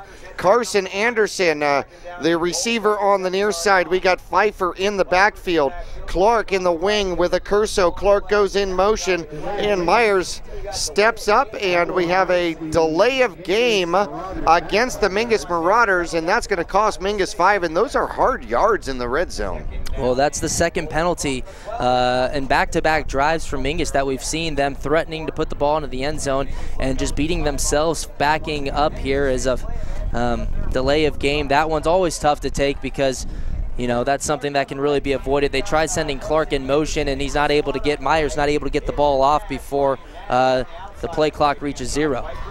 9 men on the line of scrimmage, and Pfeiffer bursts through and then gets hit hard inside the 5-yard line down to about the 3, and that is going to bring up a very important down for the Mingus Marauders inside the 5 at the 3, and we're 3rd and goal from there. Yeah, Pfeiffer, great job by the offensive line creating that big hole up the middle for Pfeiffer, who just puts both hands on the ball and just digs up the middle for a nice pickup, but it's going to bring up a goal here, so we'll see what they do as under center's Meyer.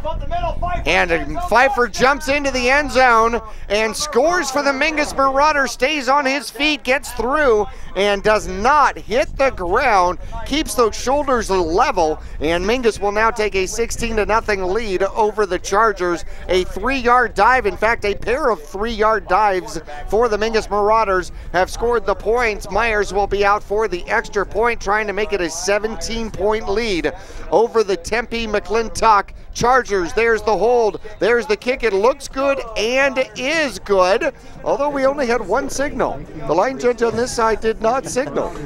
You sure? I didn't really get a good look at it. I'm sure. I was sitting there watching him. He did not put his hands up, but nonetheless, the point goes up on the board. 17-0 as we check out the Cottonwood Parks and Rec scoreboard.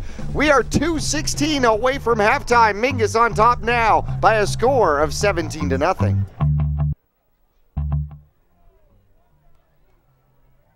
Pond Palace offers a wide selection of jewelry, electronics, musical instruments, firearms, and much more. And if you need money for that unforeseen financial burden, Tanner, Natalie, or Rob can get you a loan using your valuable items and collectibles. Scrap gold, silver, jewelry, guns, and electronics are all accepted. Visit Pond Palace on Calvary Way at 89A in the Dome Building, open 6 days a week, and online at pondpalaceaz.com.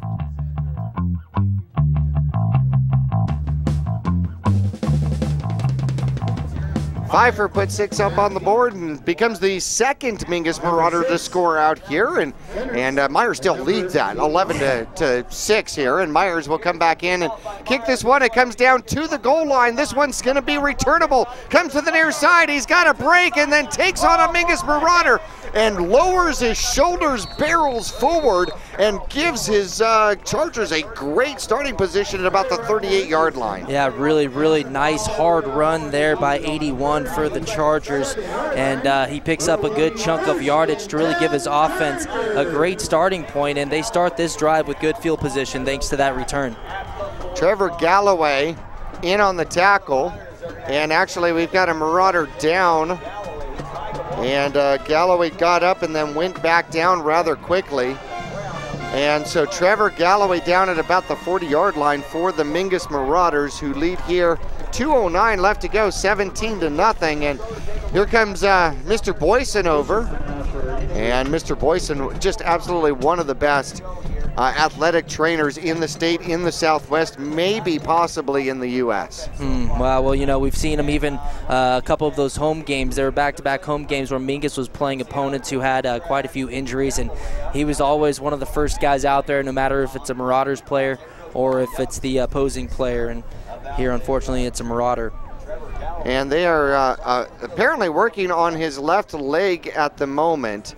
And touching the left leg. Mingus going back into a huddle, and definitely Mingus does not have a real big roster. Losing numbers off that roster is not part of the game plan. We're going to take a quick break here, and we'll take a 30-second break and return to Charger territory here at Tempe McClintock. We'll be back after this.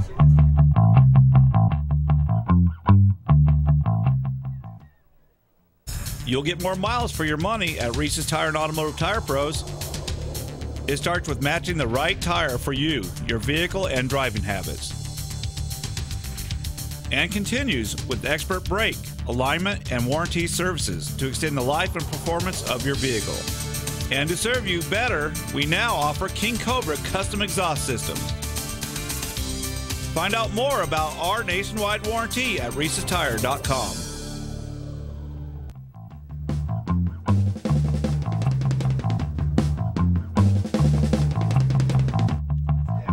Back here at Tempe McClintock, and Trevor Galloway still getting some medical attention out there on the field. And we got quite a few of the coaching staff people out there at the moment as well. And we certainly hope that young man is going to bounce back up and sprint to his side of the field. Would love to see that right about now. Kyle, let's take you a little bit of a different direction here. The AIA Conference and Regions, they came out with a new, what do you call it, suggestion? It's basically the initial, we talked about the realignment as Galloway gets up here and he's being helped off. They got his left cleat off as well as that sock pulled down, so you don't like to see that, and he's putting a little pressure on it, but again, being helped off with help on each side. But the pretty pink socks help. October, of course, Breast Cancer Awareness Month, and all these boys tough enough to wear pink. With the new AIA Conference and Regions, Mingus would fall into 4A, and so would Bradshaw Mountain, Coconino, Flagstaff, Mingus, and Prescott, although the region would look different. Yeah, they're going back to the region. You have your conferences, and then Mingus placed right now initially, this is just kind of the initial alignment, but in that Grand Canyon region with Coconino, Chinle, Flagstaff, Lee Williams, of course, Mingus, and then Mojave. Again, this is just the initial released on Monday, and of course they will hear from different people and vote on it. So right now, going back next year to that conference 4A, 5A, 6A. So we'll see what happens with that. Well, Mingus jumps off sides to start as Romero gets a little bit anxious out there.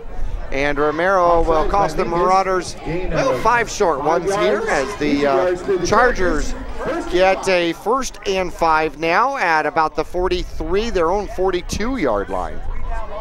Quarterback looking to take the snap. Now he's going to run. Had a pitch option, didn't take it, and probably should have, as it looks like Tyler Kelly comes over and cleans it up, at a flag in the backfield right at the 40-yard line.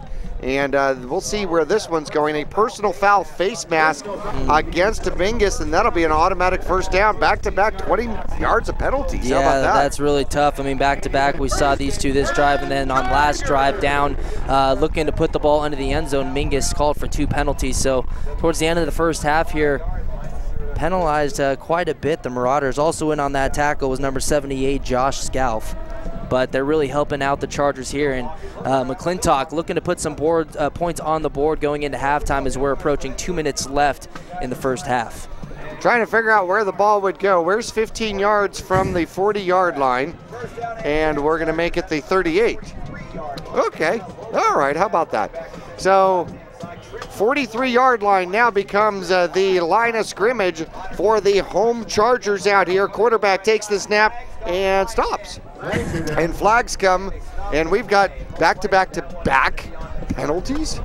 Yeah, this is when if you're the team on the positive side of these last couple penalties, in this case McClintock, you really want to take advantage and put some points on the board here. And we'll see if the Chargers can kind of capitalize on that, as it's going to be about 1st and 15 here for McClintock on offense. 4th penalty of the game, all the 5-yard variety for the home Chargers. Lopez looks to the near side, takes the snap, throws it up and then drops it. Had a man at about the 40-yard line, and unfortunately for the Chargers, it just came out of his hands. Thrown high, he had to go up and get it. Yeah, he did have to go up and get it, but it was in his hands, and that was number 1 there, on the passing attempt. and wasn't able to bring it in, and it looks like we're going to get a timeout here with 1:43 left before halftime. Mingus leading on the road here 17-0. Tried to go 7-1. We'll take a quick break with them and come back for our 2nd and 15 play after this.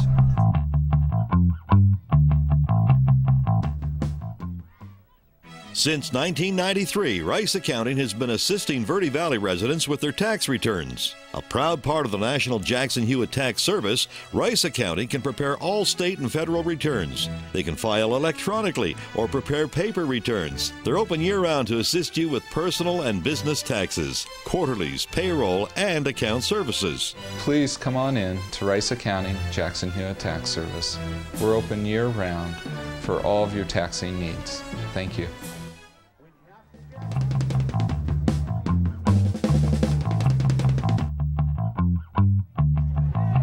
Back here at Tempe McClintock, hey, we got a special treat coming from, coming up in the Oxendale Chrysler Dodge Jeep halftime report. In fact, Dr. Ty came in and chatted with us a little bit earlier about the school bond and an interesting piece that you're going to want to hear in regards to paperwork changes. Or, that's a good way to say it. Yeah, that kind of is, huh? Ballots? Okay, there we go. A new ballot is coming your way. We're going to tell you why. Coming up at halftime, and how about this? We're going to take back-to-back timeouts. So one more timeout in a row, and we'll match the 3 flags in a row. So that'll be 2 sets of 3s. The last 2 minutes here in the half, taking a while.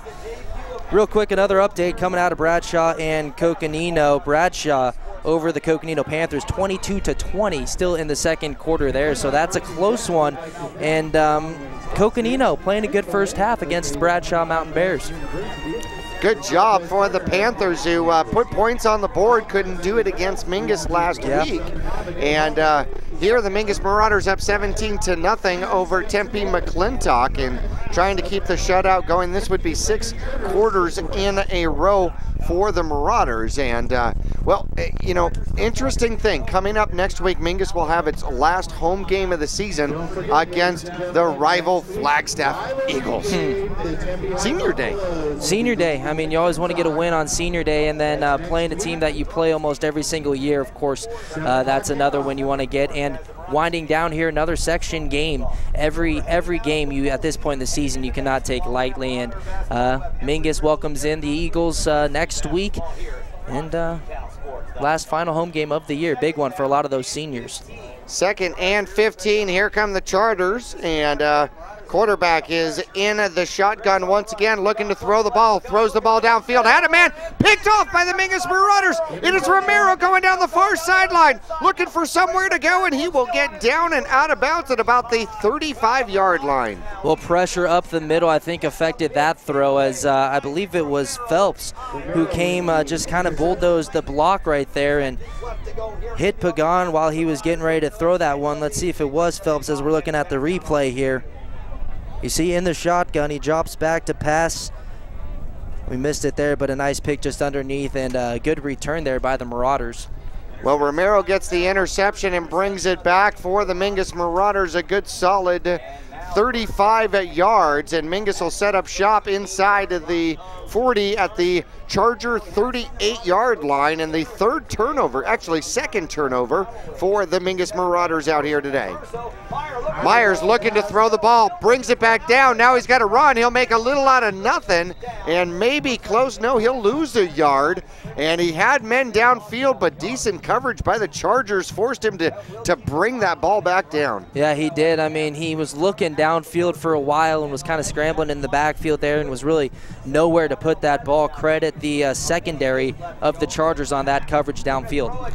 Myers looking to throw again, goes to the left side, far side, and the catch is made, bringing up a 3rd, and no, it is not. Apparently the ball was low, and that'll bring up a 3rd and 11 for the Mingus Marauders. Well, that was Jordan Pollock on the reception there as they were looking for him.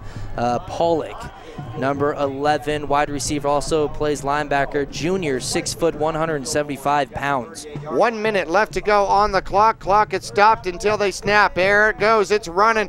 Myers is in trouble, looking for somewhere to go. He'll move inside, outside, and then down. and he will lose about 4 yards on the sack. And so how about that? The Chargers hold the Mingus Marauders and bring up a 4th down. Now, Mingus can take their time punting this ball and leave very little time left for the Chargers, who use back-to-back timeouts, and that could be costly at this point. Yeah, it really can. You know, the Chargers defense did a really good job of kind of keeping Mingus really to no yards on that drive, a minimal yards on that drive, and getting their offense the ball back with whatever time they will have left. But like you said, Jackie, well, it looks like Mingus may even wait and say that they're going to call a timeout with 1 second left on the play clock. And if they do, that is exactly, no, they're going to take a delay of game. They had a timeout. I don't know why they just didn't take a timeout. But they're going to take the delay of game anyways. And the 5-yard penalty does stop the clock and moves the ball back to the Chargers' 47-yard line. So with 8 seconds left, they've got a chance at a return. And here's the punt. No block. That was the most important thing. A great kick, and it'll go all the way down and into the end zone for a touchback. 2 seconds left to go in the second quarter, and it looks like the Chargers will have 1 play. Yeah, it looks like they will have 1 play, but, you know, Mingus says their last couple possessions on offense were moving the ball quite effectively and put a few points on the board there late in the second half. Bradshaw doing a nice job stopping them there, but Mingus 17-0 here with 2 seconds left before heading in the locker room. Tempe McClintock, home of the Chargers. We're on the road. We've got 1 more road game after this, and it is at the Prescott Badgers. And it looks like Mingus is going into kind of a 3-8 defense.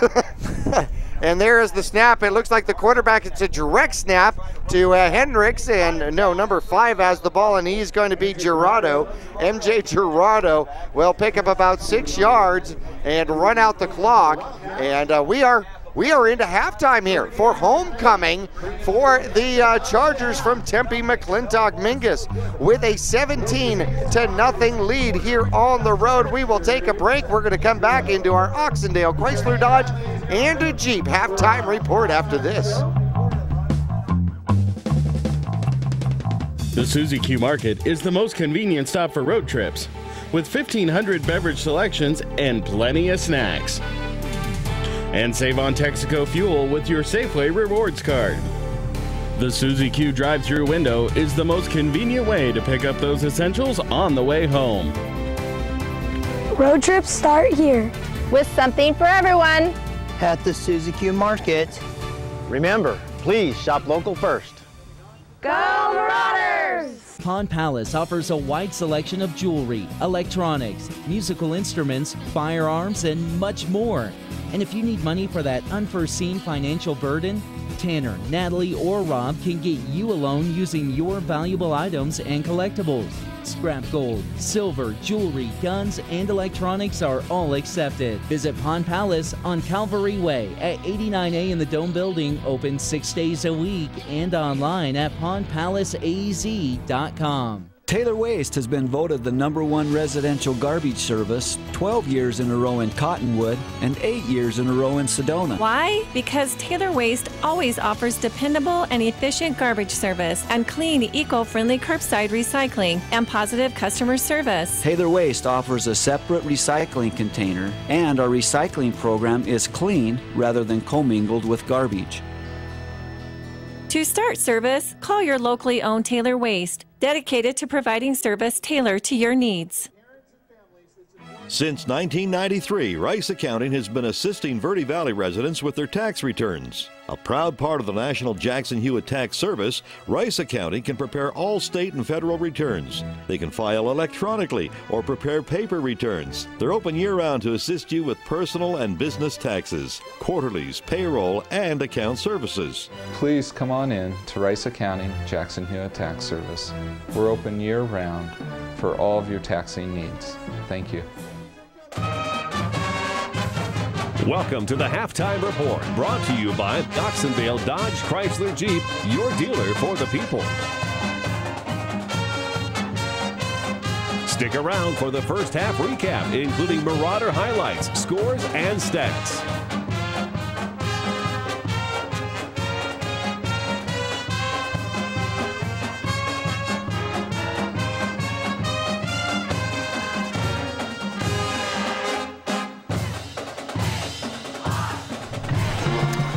Well, the McClintock Charger Band on the field for homecoming 2015. The Chargers coming into tonight 2-5 on the season. Mingus coming in 6-1 and leading here at halftime by a score of 17-0. And welcome to the Oxendale Chrysler Dodge and Jeep halftime report. And the Mingus faithful making the trip down along with yours truly here from Verde Valley TV and KYBC AM 1696.3 FM. By the way, you can still get and listen to Mingus Marauder football on your phone. You can go to myradioplace.com and get the phone app powered by Pond Palace. Powered by Pond Palace. If you're on the go, you're thinking, you know, I don't have a radio with me, maybe you're out and about, get it on your phone. There you go. Like you said, Jackie, the Mingus faithful making the trip down here, and really raining before the game. Actually, the pregame pretty much was really coming down hard. We had the field nice and soaked, started chewing it up there a little bit early in the first half, and really turned out to look like, you know, being a nice night. Not much wind here, not much rain, so turned out to be a good night for some football. Well, the dry field actually sucked down the water pretty well. It was sitting on the track in puddles. However, the field was actually in pretty decent condition, although they have started to rip it up in the middle. We're getting that little dark streak in between the 20s in the middle of the field out there. Well, the Mingus Marauders leading by a score of 17-0. Nobody scored in the first quarter. It took all the way to the second quarter for Mingus to actually get on the board with 10:14 left to go in the second quarter. Mingus would score first with a 3-yard dive by Meyer around the pole and into the end zone. He also got the extra point. Mingus was up 7-0. He would score again with 6:09 left to go. Mingus would get the ball back and drive it all the way inside the 10-yard line and have to settle for a field goal. 7th field goal for Meyer on the season. He is 7 for 8, and the 26-yard field goal made it 10-0. Then with 2:16 left to go, Mingus would score for the final time in the first quarter. This one, Pfeiffer up the middle, keeps his legs, the spin to the left, finds pay dirt, and as a gentleman hands the ball to the referee. Meyer got the extra point, and 17-0 our score here at the Oxendale halftime report. Yeah, I tell you what, you mentioned no scoring by either team in the first quarter. Really, I would say one of the things that got kind of Mingus fired up and that big spark that kind of turned the light on for them was the interception. Curso had a nice interception in the middle of the field. The ball was just overthrown, and that led to that opening touchdown by Meyer up the middle. But I think it was that play by Curso with that interception to really kind of get things rolling for Mingus. You mentioned both teams in the first quarter scoreless. You know, really in that opening quarter, the Chargers were doing a really good job of kind of keeping Mingus under wraps and really keep preventing their offense from really getting the ball moving or getting anything going. And part of that might have been of course, you have Meyer in there, quarterback, no Upham this week, so might have taken a couple series to kind of get that timing down and get that flow down with the new quarterback under center. But second half, Mingus really did come alive, and we're 17-0 at halftime.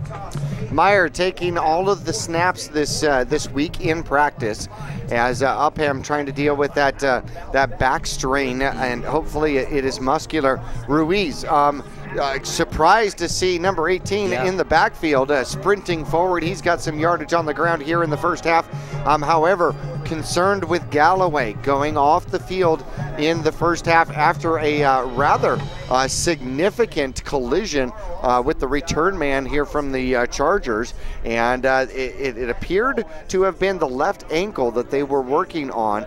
Boyson right on it, and a night like this, the ice hasn't melted, so you've got good anti-swelling stuff available to you. Yeah, usually when you're coming down to Phoenix, you're trying to figure out, one of the biggest worries you have is how do we keep the ice from melting, right? You know, but no problem with that tonight. Here it was raining when we got here, raining all the way down, and really a nice night tonight. But you mentioned Galloway was down on the ground for a few minutes and was helped out with a few guys on each side. They had taken that left cleat off, rolled the sock down, and he was able to put a little bit of pressure on it, but really was helped off the field. Drive for 8. Drive for 8 at Oxendale Chrysler Dodge and Jeep, your new Jeep. You can drive for $8 down. Got to get the details at Oxendale Chrysler Dodge and Jeep. And of course, they are the home to the location. You're going to have a fair and easy credit approval process. Find out how different it is because from your For the People dealer, Oxendale Chrysler Dodge and Jeep. And we've got a special treat here for you. I had an opportunity a little bit earlier to talk to Dr. Paul Ty, the superintendent for the Mingus Union High School, and we're going to go ahead into break, and then we're going to give you a little glimpse of that interview that we had, and give you some information on the bond issue that is coming up for November 3rd. Information that you're going to want, information that you need. We're going to take a break here at halftime. Tempe McClintock High School, home of the Chargers, will return to more halftime action after this.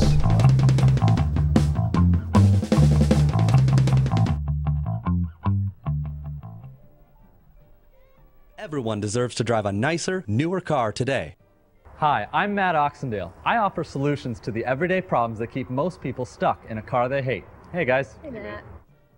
Last time we were here to buy a car, my wife and I could shop on the lot while our kids were in the play area and watched after. It's for our family and also for our business, and they've always been able to find exactly what we've been looking for. Oxendale Chrysler Dodge Jeep, a dealer for the people.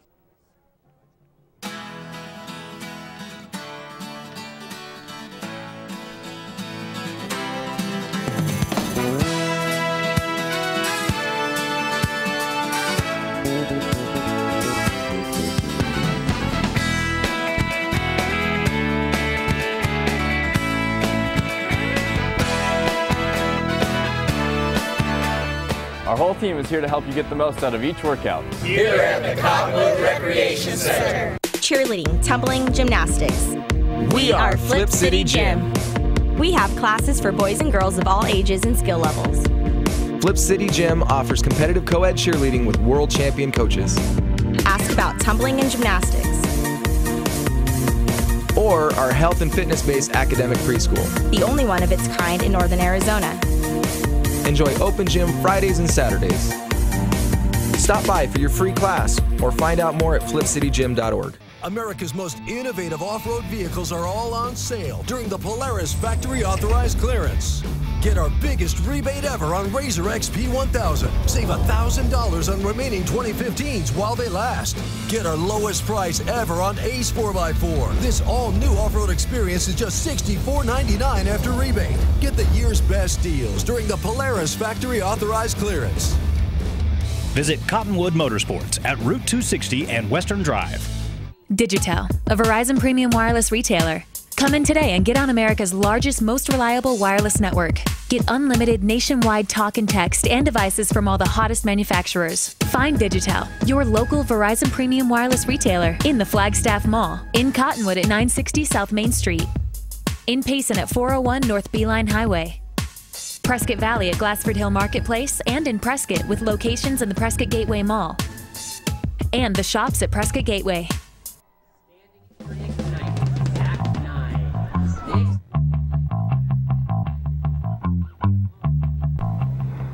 Well, we have a special for you here at the Oxendale Chrysler Dodge Halftime Report. Along with us for halftime is Dr. Paul Tice, Superintendent of Mingus Union High School. Welcome to the program. Thanks, Jackie. Awesome. Hey, we're out here today and wanted to bring you in to talk a little bit about an important topic, the bond issue coming up here for Mingus Union High School. That's correct. It's very important to us. The Mingus board voted to ask the electorate to authorize them to sell bonds, which is basically a loan.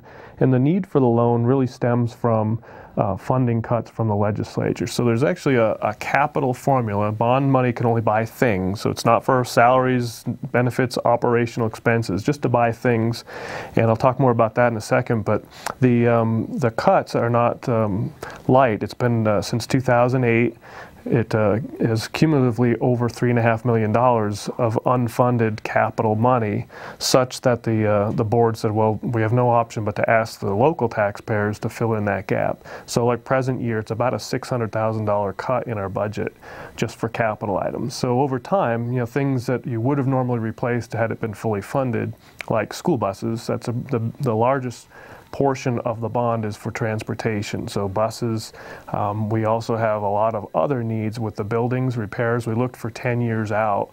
Some of the things that we might need, like a roof replacement, some heating, ventilation, air conditioning units, technology, classroom furnishings, and building repairs, some safety issues, and textbooks are a huge need. You mean none of those things are free? Nothing's free anymore, right? No, or if it ever was, right? No, very true. And so obviously those cuts have created these repair needs and replacement needs, and I understand that. Now, going along with that issue, when is the election? How do you vote for this? Sure. Well, the official election date is November 3rd. However, this election is done exclusively by mail, so ballots are coming in the mail, and actually you've already received probably your ballot, but it's there's a little story there. The recommendation is to mail them back by October 30th so that the county has them well before the November 3rd voting day, if you will. After that, they can't accept them. Now, you alluded to a scenario, situation.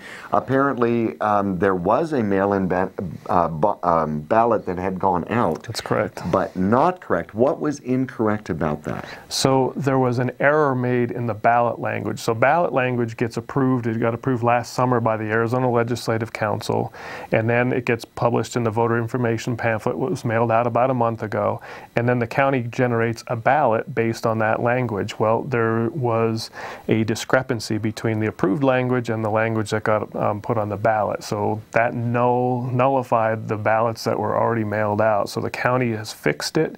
They're printing them today, and they're going out in the mail on Monday. So very efficiently fixing it. Yeah, they have staff working all weekend to fix it, and so it should be in voter mailboxes, mid next week. And the problem is, if you may feel like you've already voted and you're voting again on the same issue, but please do, and you'll have to vote. And some of our listeners will be in the Clark-Del-Jerome district area, so there's two questions. You have to vote for both questions again, since the first ballot is null and void. Okay, so what was specifically wrong with the other ballot? It was a budget increase versus a bond approval. That's correct. So the language that came out in the invalid ballot says budget increase. That rhymes, by the way. Yeah. Okay. And so it's not a budget increase. It's an authorization for the board to sell bonds. And so it says the correct language is bond approval and not a budget increase. Which makes it an entirely different concept. That's correct. Okay. So once again, just so everybody does understand, if you have sent in your ballot and you've already mailed it back in, you checked what you want on both issues and sent it in, that is not valid. They're not going to count any of those. That's correct. The first round of ballots are not correct. As I understand it, the correct ones will have a stripe on them, so they'll be able to differentiate visually which ones are the right ones, which ones are the wrong ones, and the first set of ballots will be thrown away. Got it. Well, completely understand. Thank you for being with us to clear up that issue. Well, thank you. And how goes the campaign for the bond issue? Any feelings on it? Well, everybody I've talked to has been very supportive, and understand the needs. They also recognize the board was very conservative in the amount of bonds that it's asking for, $5.99 million. The capacity by statute was about $30 million, so less than 20% of what they could have asked for. It's just bare minimums to backfill what the legislature has not funded to meet the basic safety and educational needs of our kids. The tax impact for $100,000 residential property would be about $1.50 a month. So they really, went at it very conservatively, just asking for a bare minimum, and people seem to understand that. And they've seen the needs. Our average bus is 15 years old with 167,000 miles on it. they've seen the textbooks, they've seen the furniture and the roof leaks, and so, you know, the people I've talked to have been very, very supportive. Well, thank you for your management. Thank you for your leadership. Well, thank you. And thank you for being along with us. We're going to take a break here at halftime.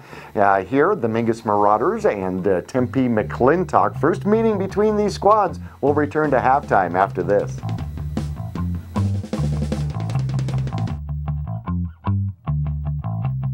Wake up and live Moss at your local Cottonwood Taco Bell. The next generation of breakfast is here. Introducing the Biscuit Taco, AM Crunch Wrap, Cinnabon Delights, and fresh brewed 100% Colombian coffee. Convenient hours, drive-through, and open late every night. Visit your local Taco Bell. Located on 89A and Cove Parkway in Cottonwood. Taco Bell. Live Moss.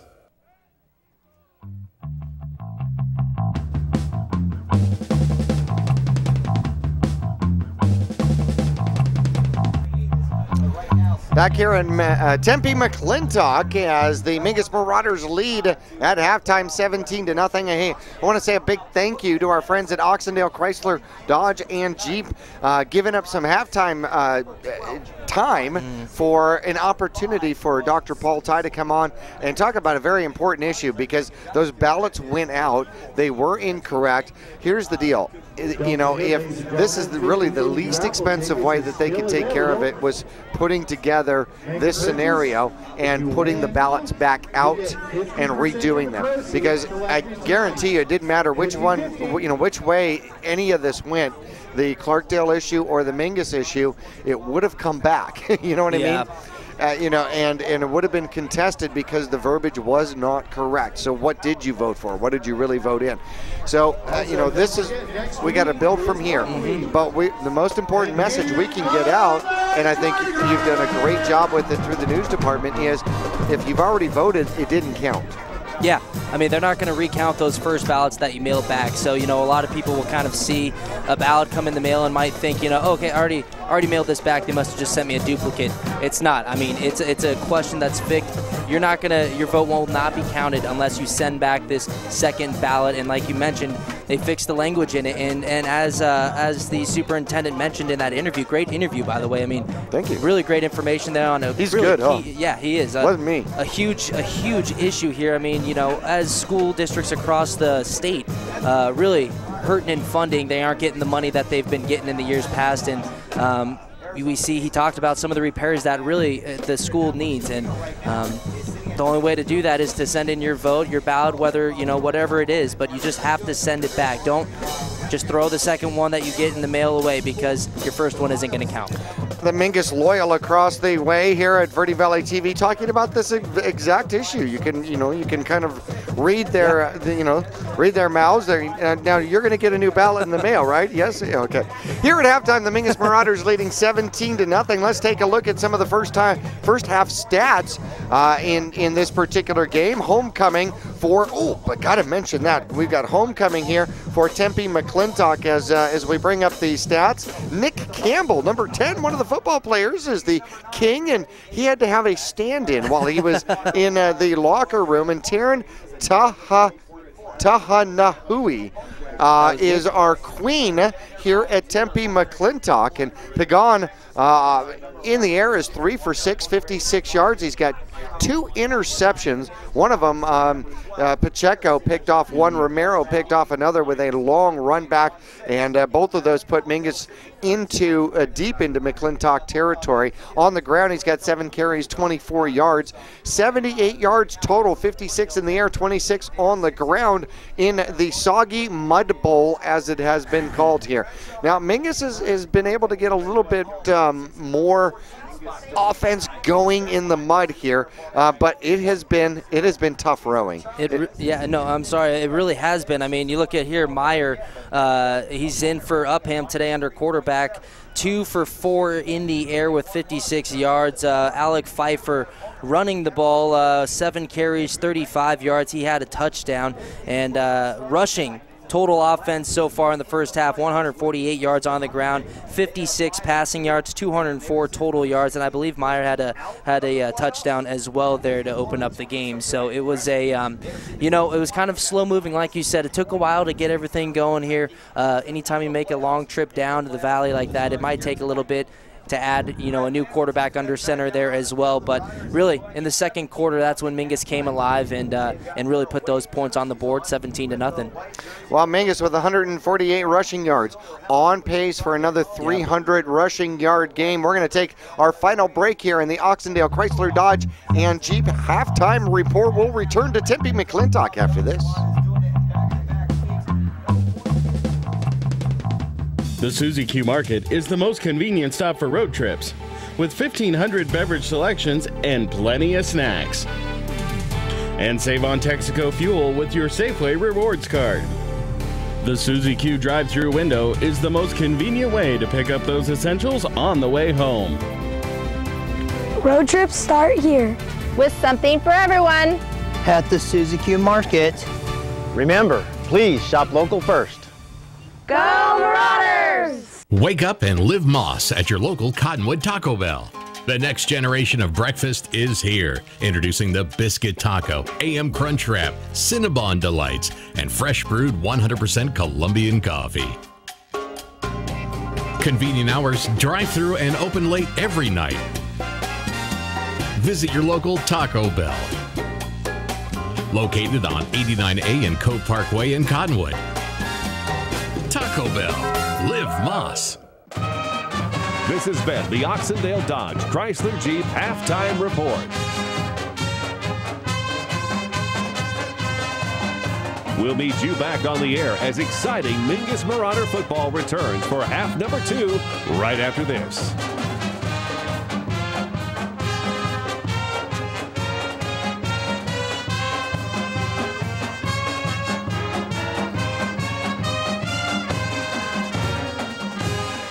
At Oxendale Chrysler Dodge Jeep, we believe everyone deserves to drive a nicer, newer car today. Hi, I'm Matt Oxendale. Other dealers will tell you how great they are, but at Oxendale Chrysler Dodge Jeep, our customers do the talking for us. I've been buying from Oxendale for the last 10 to 15 years. I always get good service, and I know I can shop locally here and get the same deal I'm going to get anywhere, and appreciate the fact that you can buy locally and get taken care of here. Oxendale Chrysler Dodge Jeep, a dealer for the people.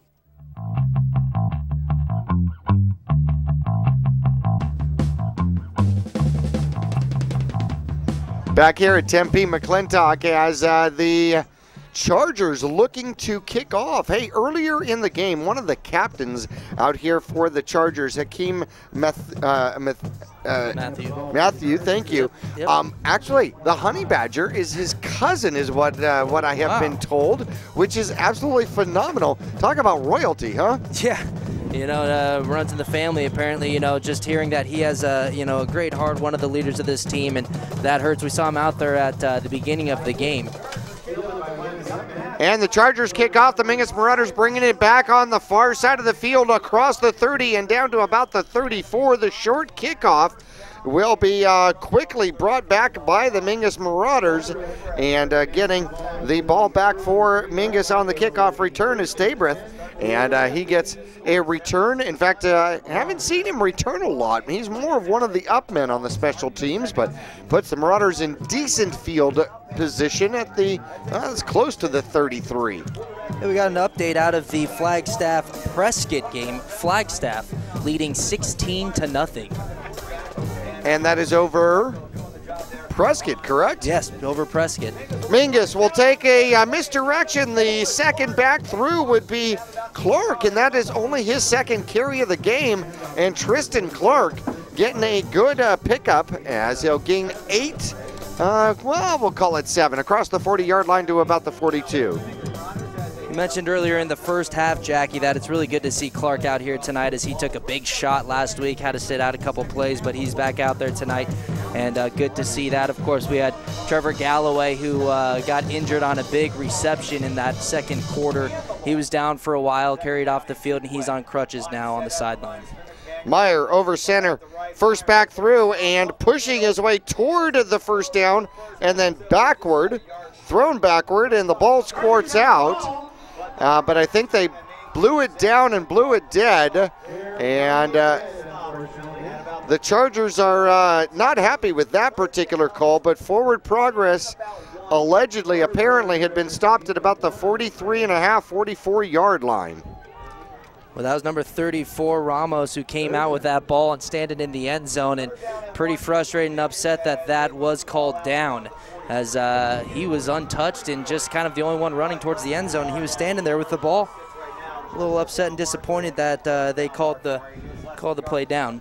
Third and a short one for the Mingus Marauders. Double tight, put a man in motion. Meyer steps up, Accurso goes back to his wing spot, just practicing. And he will come back, get set. And here go the Marauders this time. Clark in motion, and they do the first man through, and it's going to be Pfeiffer. And Pfeiffer puts the shoulders down and bangs forward for the first down and a 2-yard gain. Well, he was met by number 34, Ramos, there at the line of the scrimmage, who brought him down. And Ramos was the guy who had that fumble, or what he thought was a fumble, standing in the end zone.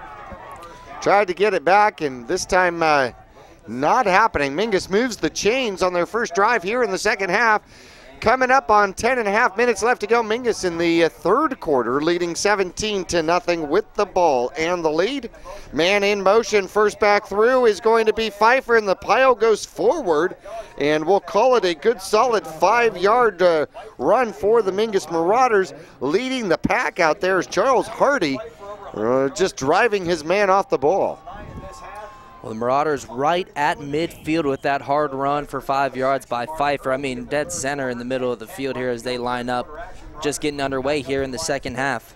And when Vincent puts the ball up like that, you're seriously. Pitch to the near side. Here comes Accurso. Accurso finds a seam and then will run into a sea of blue, but he'll get the first down. And Accurso had a huge run earlier in the game of 64 yards, and he's approaching 100 yards off of 3 carries. Well, that long pitch to the outside that's been the Marauders' bread and butter all year. Another pickup there for a first down with that play, and really credit there goes to Tristan Clark with that block on the outside. He's got 72 yards so far in this game on 3 carries. One big breakaway will do it for you. Man in motion, and it's going to be the second back through, Tristan Clark, and the blocking wasn't quite there. Clark will get back to the line of scrimmage and maybe just behind. Well, that was the play that they ran with Accurso in the backfield in the first half, where he just picked up a huge gain, where they fake it to the first back, who runs right up the middle, ends up being the lead blocker for the other back in the backfield, Offset, who cuts it up the middle, and not as much going there as when Accurso did it in the first half. Well, when you've got all that misdirection going, the offensive line, it is absolutely key and crucial that they keep their blocks. And a breakdown in that becomes really hard. McClintock, 10 men in the box. Myers rolling out, looking to throw. He's got a man downfield. He throws the ball downfield, and it falls incomplete. There is a flag on the field. It looked like Nash went down. And there are 2 flags. Look, we got one near the line of scrimmage and then one downfield in the area of potentially pass interference or holding, defensive holding. Yeah, Meyer looking deep for Ryan Nash, 89 downfield. The senior, 6'2", 180. And like you said, Jackie, we got a couple flags out on the field and opposite ends of the field. And we've got an illegal man downfield and a pass interference on Mingus. So a double whammy. Will only go 1 penalty, though. But it'll bring up 3rd and long, and it will move the ball back into Mingus Marauder territory across the 50. Let's see where they mark it. There's the illegal man downfield. They're throwing that flag out. And the pass interference is going to be accepted. That should be a 10-yard penalty. And it'll be back across the 45. So Mingus almost back to the original drive start location. And it'll bring up 3rd and long. Mingus leading 17-0, 8:55, just under 9 minutes left to go in the third quarter. First meeting between the Chargers and Marauders in school history, according to my research. And Mingus will get the ball back with second and way long. Let's call it about 28. And here's the snap, and Meyer falls down, slipped, maybe even tripped, and that doesn't go well. That'll make it third and even longer. Yeah, no, once you go down, even if you're not touched, you're still called down here in high school football. So like you said, Jackie, that was second and long with that penalty that really hurt. They had the illegal man downfield that was waved off, and they took the pass interference and really backed up Mingus, and here we go, third and very long gain for that first down, so third down for Mingus. Well, they're going to call it third and 30, a good running down. And Mingus, now he's going to go and reverse the opposite way, and Tristan Clark breaks one tackle, looking to get the outside, he misses, and then finally gets out of bounds at about the 50-yard line, and Tristan Clark gains 10 out of what should have been negative 18. Yeah, I mean, again, a good pressure there, as we've called on this drive just a few times. You look at the replay here as number 34, that's Ramos again in the backfield, and we've called his name a few times, and he was just missed a tackle for a huge loss. But a nice game. They don't get that chunk of yardage back, as it was third and 30.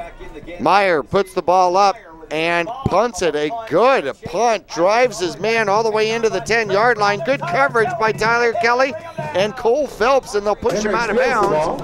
And they'll get the ball back to approximately, well, it should be inside the 20. We'll call it about the 17-yard line. So good punt. Great special teams and coverage downfield for the Marauders. Yeah, well, Mingus really needed a big punt there, especially where they had the ball there on that fourth down. They needed a nice long punt or to get a nice roll, and they got that good punt by Meyer. So now McClintock starting the ball with not amazing field position here, but this is going to be their opening offensive drive for the third quarter. Well, here come the Chargers now with the ball. They're going to mark it officially at about the 18-yard line. Spread offense, and he's got 5 outside. Number 11 now, the quarterback for the McClintock squad. So they have jumped out to Jesus Garcia coming in at the quarterback position, and he'll do a keeper and run for about 3 yards. Well, you mentioned, Jackie, you know, we've seen there's been a few different quarterbacks so far this year for McClintock. They rotate some guys in and out there, and now we got Garcia. Just a little different look. He seems to be a little smaller guy back there, but they have a little throw to the back, which is incomplete there on this second down. Well, Garcia unable to get the timing down on that one. And Garcia, 3-yard run on his first one, and brings up 3rd and 7 with the ball just barely across the 20-yard line. Mingus looking for another holdout here. Back home next week, fans, as the Flagstaff Eagles. Now, did you happen to say the Flagstaff Eagles were leading over the Prescott Badgers earlier? Yeah, 16-0. Wow, how about them apples? Garcia in the backfield. He has got Lopez to his left. Here comes the pressure. He steps up. He's looking to scramble, and he is caught from behind. Cole Phelps will get him, and Jesus Garcia will gain just a little bit, but that'll bring up a big 4th down and about 5 out here, maybe 4th and 6 for the Chargers. Well, we called Cole Phelps a couple times in the first half. Cole Phelps actually leads the section in tackles with 74 coming into tonight's game. He's followed by Pete and Tyler Kelly. Pete Kelly second in the section in tackles with 69 tackles, and Tyler Kelly, his brother, was 65. So the Kelly brothers and Cole Phelps doing it so far again here tonight, as we've called Cole Phelps a couple times with some nice tackles in the backfield. Desire and Hart, high snap, left-footed punt gets off, and it is short.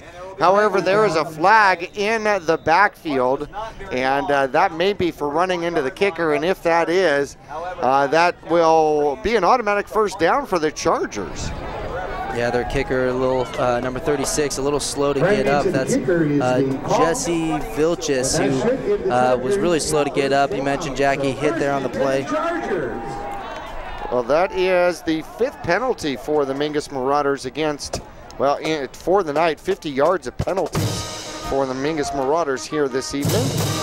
And that should move the ball for a first down is what I would anticipate. No, it will not.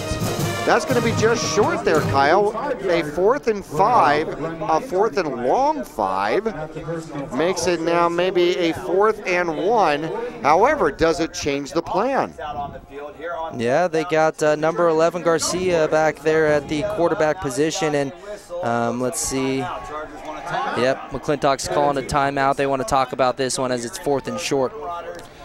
Well, we'll see if they go for it out here tonight on their home field for Homecoming 2015. The Chargers hosting the Mingus Marauders here tonight. We'll be back after this.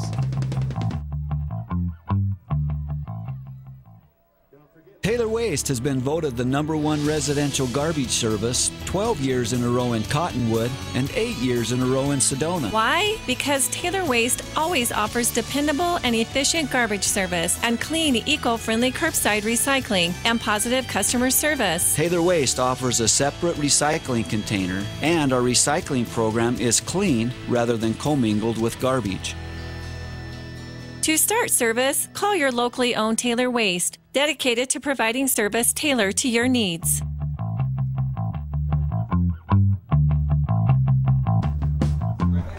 Coming back here to Tempe McClintock, the Chargers come out in a punt formation now, where they had thought about going at it.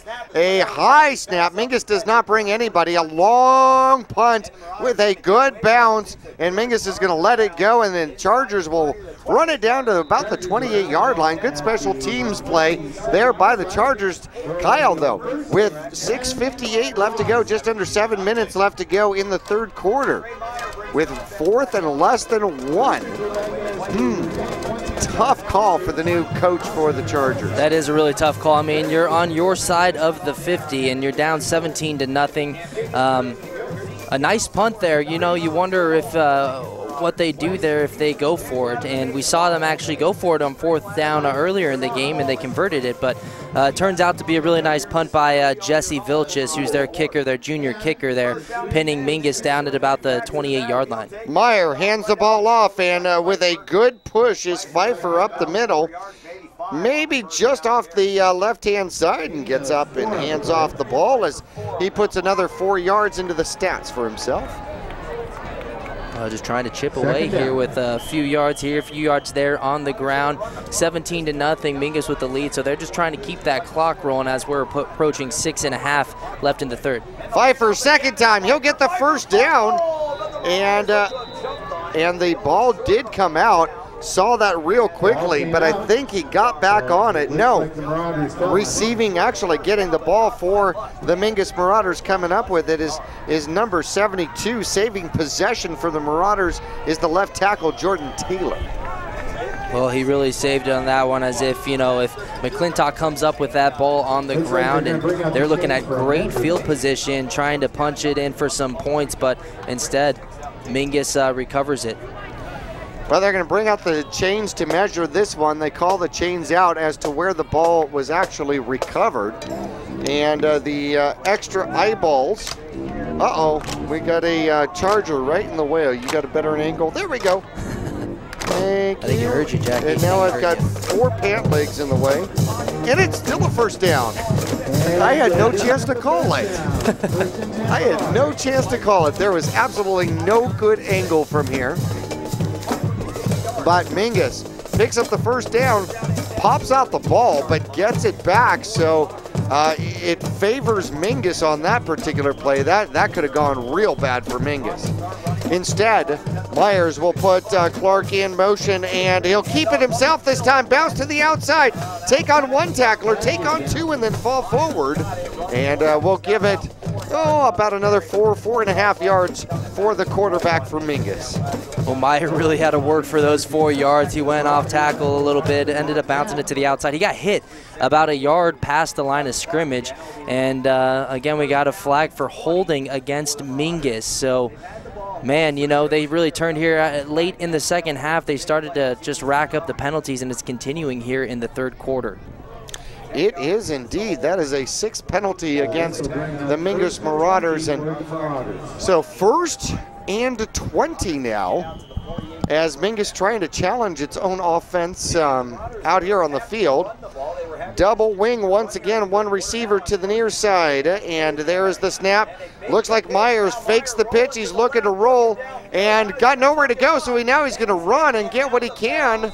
He'll pick up a good 5 yards and put the ball at about the 32-yard line. So Mingus maybe at the 31, their own 31, with under 6 minutes left to go. Well, he had a Curso coming from the left behind him motioning, and he faked the pitch to the right and then rolled out to Myers' left. And just no one downfield, so he decided to keep it himself and got what he could, but still, that's going to bring up 2nd down and long. Well, they give him 5 according to the scoreboard, so 2nd and 15 now from just about the 30-yard line of the Mingus Marauders, and handoff goes to the left-hand side. Pfeiffer nowhere to go on that one. So a 3-yard, 2-yard gain and maybe a clump of mud. Yeah, here in the second half, the Chargers really kind of clogging up that middle part of the line for Mingus, and Mingus really, most of their luck has really come either off tackle or again with that outside pitch. So far, at least here in the second half, we saw a couple really big plays right up the middle in the first half for Mingus, but so far in this second half, Chargers doing a good job of clogging that up. 3rd and 14 reminds me of a deal at Home Furnishings Direct. Now Myers stepping back to throw. He's going long. He's got a man downfield. He was looking for Clark, who had double coverage. So 3rd and 14, which reminds me of the 14-piece deal at Home Furnishings Direct, $9.99. Falls harmlessly to the ground, and 4th and 14 now, as Mingus is going to be forced to punt this one away and give the Chargers the ball back, who they've been stingy here in the second half. Yeah, they really have been right there on the downfield coverage. That's number 4, Quentin Matthews. Nice coverage downfield and just overthrown by Myers. And that nice coverage downfield forces Mingus to punt. And Meyer will kick this one off, and it is a short punt, and he fumbles it. He got a hold of it, and then Mingus does jump on it. Was he inbounds, though? No, they're saying that he was out of bounds.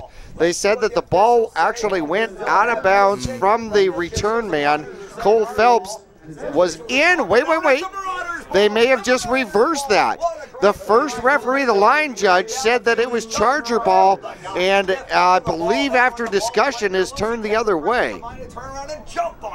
So Cole Phelps comes up after the fumble here.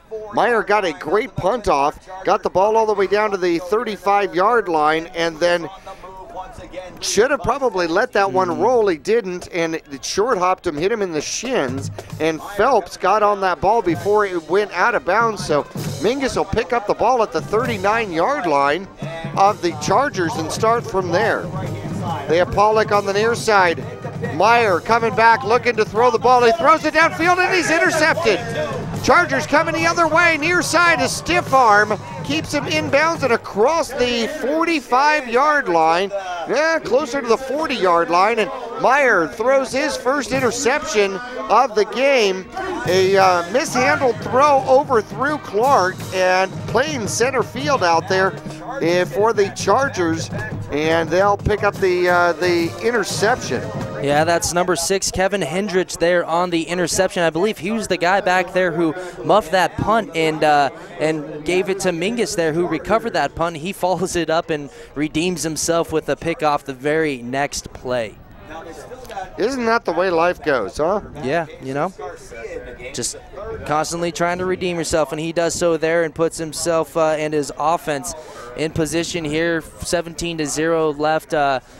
Let's see, 4:50 left in the third quarter, but now Mingus, they get that fumbled, that muffed punt, and right next play, throw the interception, and now the Chargers have the ball. Hardy comes out, DeLue comes in for the Mingus Marauders, and he's going to play that nose guard position, and quick pass to the outside. They had some yardage on this play earlier, and Mingus able to track it down. A gain of about 5 yards on the play. And making the tackle was Tyler Kelly on MJ Gerardo. Yeah, that was a really nice tackle by Kelly as he was just trying to pursue that play and chase him down. And Dove ended up leaving his feet and just grabbing the ankles enough to kind of trip the ball carrier there and bring him down. 4-yard gain on the play, but it inches the Chargers closer to Mingus Marauder territory out there. And one back in the backfield. They split everybody else out against the Mingus Marauders. And there is a flag, and I don't know if that was movement or a delay of game. It has to be a false start because the man with the white hat controls the clock. That makes a second down and about 11 now. That's going to back him up 5 yards on the play. Defensive substitutions. And this is now, let's see, that happens to work out to be our 10th penalty of the game. Garcia now with a 3rd and 11, a long 11 out there, takes the snap, looking to throw to the near side. He's got his man, number 1, with the catch, but they're going to catch him behind the line of scrimmage. Curso was very quick on that one, as making the catch out there is Isaac Daniels. Yeah, Curso, and then on the tackle, and then from behind, Cole Phelps got him as well. So you had a guy up on top and underneath. Nice pursuit there by Mingus on defense to bring down the ball carrier for a tackle for a loss. Well, 3rd and about 12 now for the Chargers, as they have enjoyed homecoming out here today. And they spread it out once again. No one in the backfield except the quarterback. Jesus Garcia scrambling to the far side. A flag comes down. He'll put the ball up. A phenomenal reception on the far side. Kenrich comes down with it on the far side and somehow stayed in bounds, but there is a penalty on the play, and that one might be coming back, Kyle. Well, that was a nice job by Garcia. He was flushed out of the pocket by really Mingus players on all sides of the play, and he was forced to his right and on the run, made a really nice throw to his receiver down the sideline, brought it in for the reception, but both teams look like they're moving back, so I believe this penalty was on the McClintock Chargers.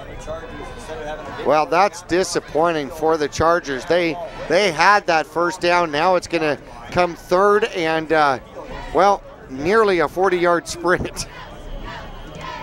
31 possibly. Looks to be a good 31 yards for 3rd and 31 for the Chargers. Now with the ball inside of their own red zone at about the 18-yard line. Garcia takes it, looking to get somewhere, but he's under pressure and will be hit, and the sack will take place. And it looks like Kelly is out there in on the sack, so he'll get another piece of a sack for the Mingus Marauders stat-wise. Well, you had Tyler Kelly coming from one side, and then you had number 58 coming from the other. And actually Garcia faked to his left, to fake the throw to the left, and then by the time he brought it back in, they just had Marauders all over him, and he just put the ball down and went to the ground there. So nice pressure again by Mingus on defense. Tyler Kelly is deadly in the backfield, and here comes the punt. They're not coming after this one. The left-footed punter puts the ball up, and Mingus is going to get away from it. No, he's going to pick it up on the short hop and bring it back across midfield and down to about the 45-yard line. And wow, that one could have rolled a long way, but that is a dangerous pickup. Yeah, it looked like Clark misread it a little bit. He kind of took a few steps up, and the ball bounced and bounced almost over his head, and he turned around and decided to pick up the ball off of that one hop.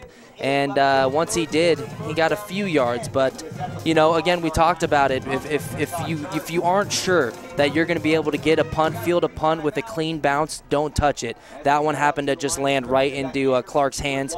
So I would say a good call there. He picked up a few yards. Candy hop, right in time for Halloween. And there goes Pfeiffer off the left-hand side. The quick hitter is good for another 4, and Meyer puts the ball in the bread basket, and Alec Pfeiffer picks up another 4. And Mingus now still with a 17-point lead.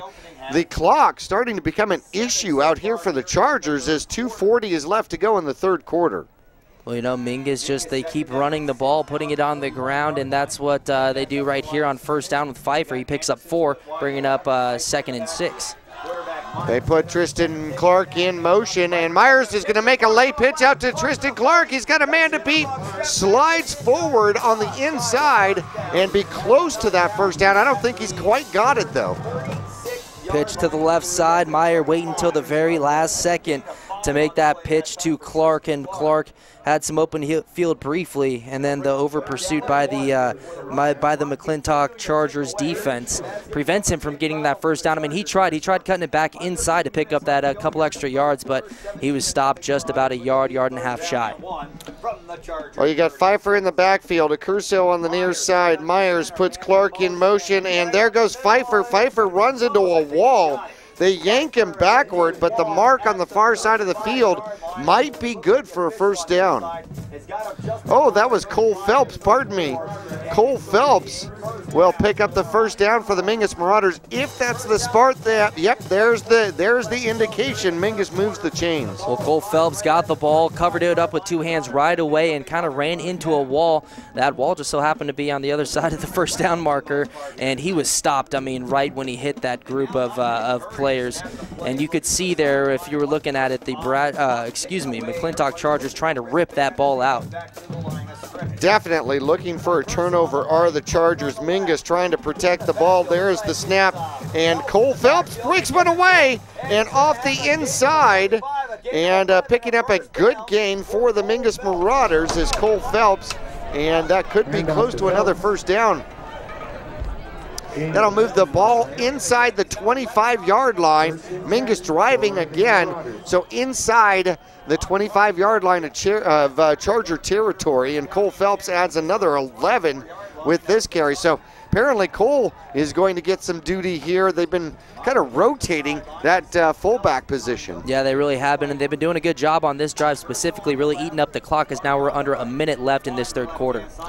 Meyer over center, takes the snap, and there goes Cole Phelps, has a hole to the outside. He'll bounce it out and bring it into the house, as he'll bring it in from 24 yards out, as Cole Phelps picks up his first touchdown of the year so far for the Mingus Marauders. That'll extend the lead to 23-0. Yeah, well, he had a nice hole thanks to his offensive line. Once he got to that second level, he did it all himself, broke a few tackles, and then just kind of got in the end zone. You see here, just off tackle, broke one tackle at the line of scrimmage, and then another one in the secondary, and put him in the end zone. A nice hard run there by Phelps. So with 45 seconds left to go, Meyer, the quarterback here today, will attempt the extra point. And Tyler Kelly with the snap, and he's going to pick it up, and Tyler Kelly's going to get tackled. Actually, they're going to blow it dead. The play, I don't know, was that a high snap, or did they have a play on for a two-point conversion? Either way, it's going to not fly for the Mingus Marauders. So with 45 seconds left to go in the third quarter, Mingus on top, 23-0. We'll return to Tempe McClintock High School after this.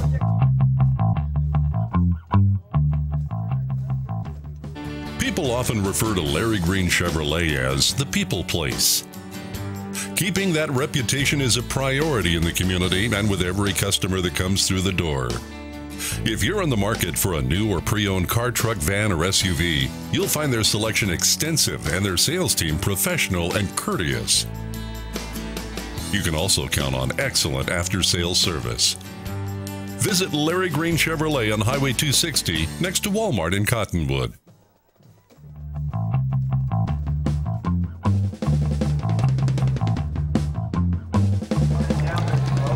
Well, the Mingus Marauders out here taking care of business so far, 23-0 over the Chargers. The Chargers getting the ball back, looking to, well, they got a quarter and 45 seconds to put a comeback together here against Mingus.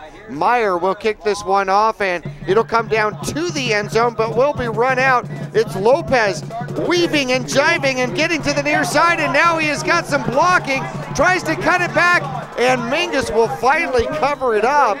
A great return. Stabrith pretty much saves the touchdown, because if Lopez was able to cut that thing back at the 45-yard line, he was gone, and that would have been points on the board quickly from the Chargers, who come back by special teams and put themselves at midfield. Yeah, he catches it right close to the goal line, comes upfield a few yards, and then bounces it out to the outside, and he has 4 or 5 guys down that sideline blocking for him. Tries to cut it back inside, but Stabrith is there to stop him. A great bear hug kind of tackle, huh? Yep. one man in the backfield, and coming back out for the, well, we got a new quarterback out there who's trying to go to the outside. A flag comes out, and they run him out. They spread it out, and he'll lose about 4 yards on the play depending on what the flag is. And in the quarterback, more of a wildcat position, was MJ Gerardo. Yeah, they lined up in that at the end of the first half. That final play they ran, they had him back there kind of in that wildcat formation, and bring him in again for this one. But nice job by the Marauders defense to kind of just flush him off to the sideline and keep that play stretching out towards that far sideline and tackling him, forcing him out of bounds. They are going to mark off the penalty, though, and it's going to be a holding penalty, which will cost the Chargers 10 yards now, and at a spot where the Chargers really need to put something together to get back into this game, that becomes a destructive penalty. So 1st and 23 just has got to seem so long between sticks. Yeah, you know, it's kind of hurt them a few times, these penalties, when they're starting to get something going here. And just again here on this drive, the same thing. Coming up the middle go the Chargers, and Lopez will take the carry in about 4 yards, but it is still going to pick up, well, 2nd down and about 19 out there. The ball inside of the Chargers' own 40, well, about the 36-yard line, but that's going to take away the 3rd quarter. So 1 quarter left. Mingus has put together 7 shutout quarters in a row, according to the Cottonwood Recreation Center scoreboard. Mingus on top now, 23-0 at the end of 3.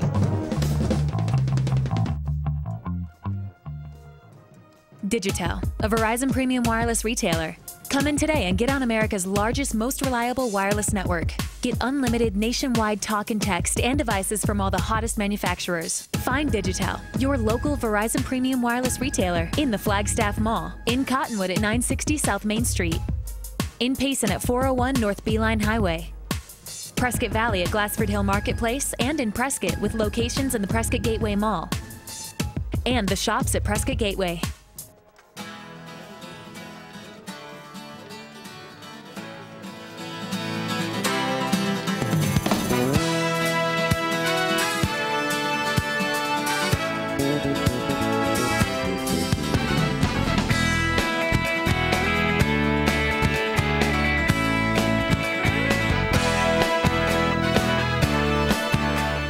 Our whole team is here to help you get the most out of each workout. Here at the Cottonwood Recreation Center.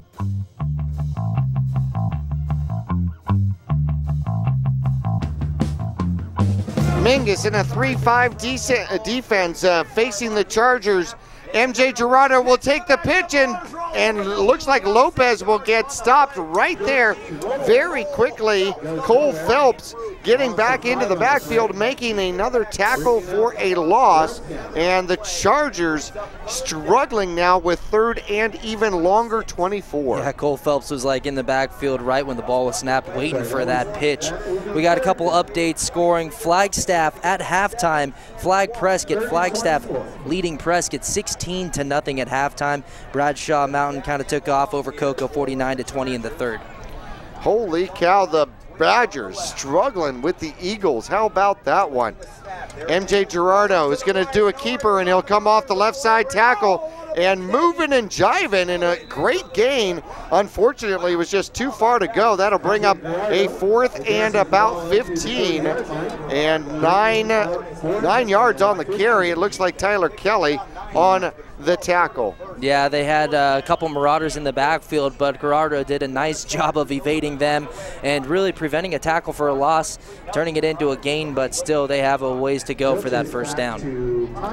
Well, Mingus looking to see if they can return this punt, put themselves in a good spot. Tristan Clark back with a 23-yard lead, and it is a great punt that is going to take a phenomenal bounce for the Chargers inside the 10, inside the 5, and down to the 3. That was a great punt, and that's really what they needed to do if they're going to try and, you know, kind of formulate a comeback here. it has to start with trying to pin the Mingus Marauders back so that they have almost an entire field to work with, and that's what he does there, putting the ball within the 5, and really Mingus backed up into their own end zone, trying to get something going, up 23-0 here, 10-27 in the 4th quarter left, and you have to think they're going to stick with that plan of running the ball and trying to keep this clock moving. Well, I got to agree with the Chargers scoreboard up here, flashing awesome. For special teams play, that was absolutely awesome. Mingus, they're back up against that goal line out here, and they snap it, and Mingus is going to bring it up the middle and make some room for themselves, and up close to a first down go the Mingus Marauders. Meyer hangs on to it himself and moves the chains and takes away the threat of the safety. Well, there you go. That's all you need to do. Just keep picking up those first downs on the ground. Keeps the clock rolling, keeps your offense moving. Nice job on first down right there. No hurry there, and Meyer just picking up the first down right out of the gate on that first down play. Mingus now 250 rushing yards on the game. Second back gets it, and that's Tristan Clark weaving and diving, and will pick up a very good gain, close to another first down. I think they're going to move the chains on that one, and he comes the second back through, doesn't take it to the outside, cuts it back inside, takes on 2 different Chargers, lowers the only left shoulder, and is able to pick up the first down. Yeah, I mean, at the line of scrimmage, really, that was easy for him to get into the secondary, as his offensive line gave him a huge hole on the left side of that line. Once he got into the open field, he made a couple moves. Here come the Marauders again, motion, and first back through will get it. And not a lot to run there. Curso trying to block, and it's going to go for really no gain for Pfeiffer out there. Well, give him 1. Pfeiffer has actually gotten a lot of the work out here today, as he has 61 carries now on 15, or 61 yards on 15 carries. He leads all Mingus Marauders rushing. He's had a couple big weeks now, the last few, starting with that game against Greenway. He had that huge second half to really keep the Marauders marching down the field. He continues it tonight. They put Clark in motion, and handoff goes up the middle. Pfeiffer carries and gets the first down. A big breakaway as they'll pick up another, give him 16 on the carry, and Pfeiffer trying to get to his 100-yard mark here, but I'll tell you, the Chargers have made Mingus earn it.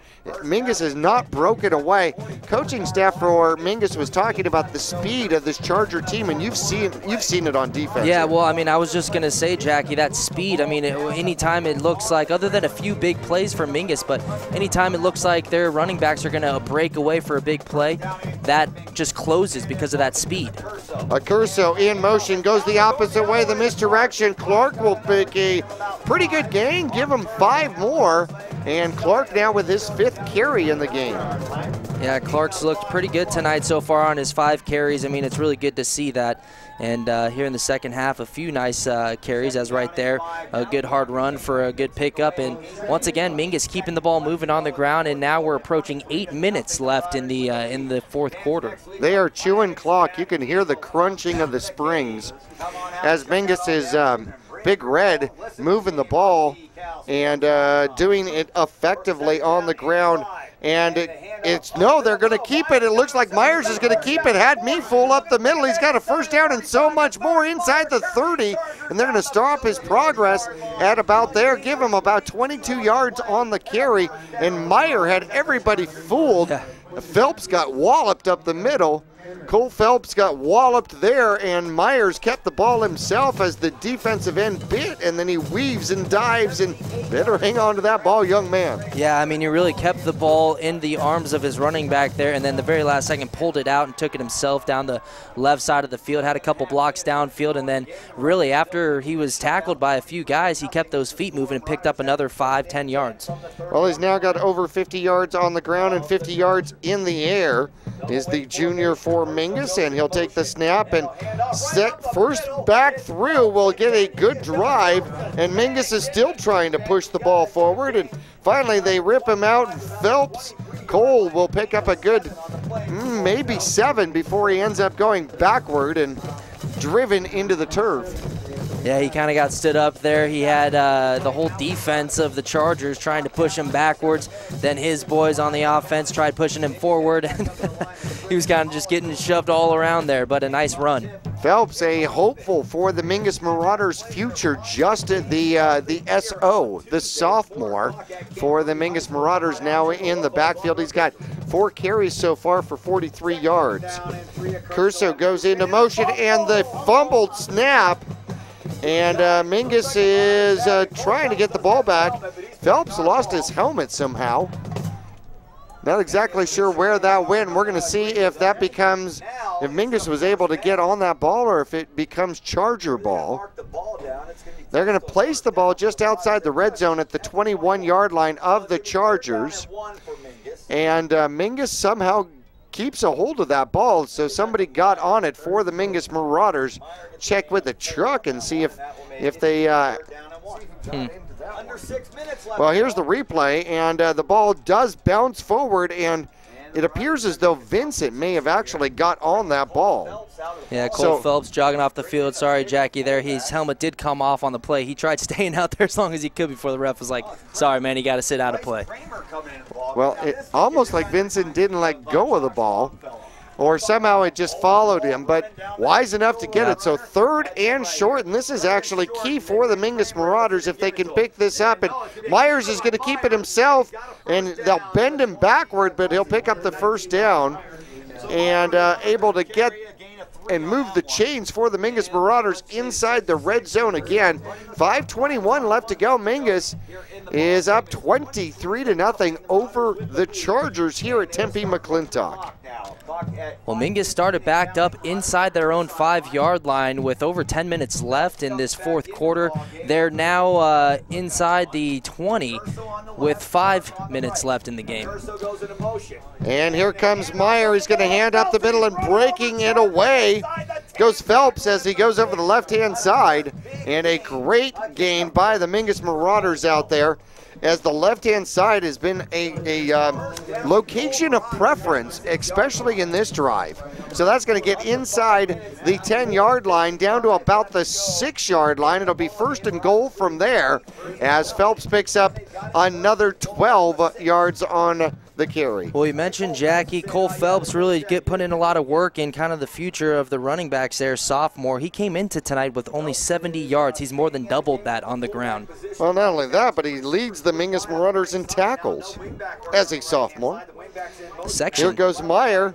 Going to pitch to the outside. Curso had some area to run, and he's going to be down at about the 2-yard line. A touchdown saving tackle by the Chargers.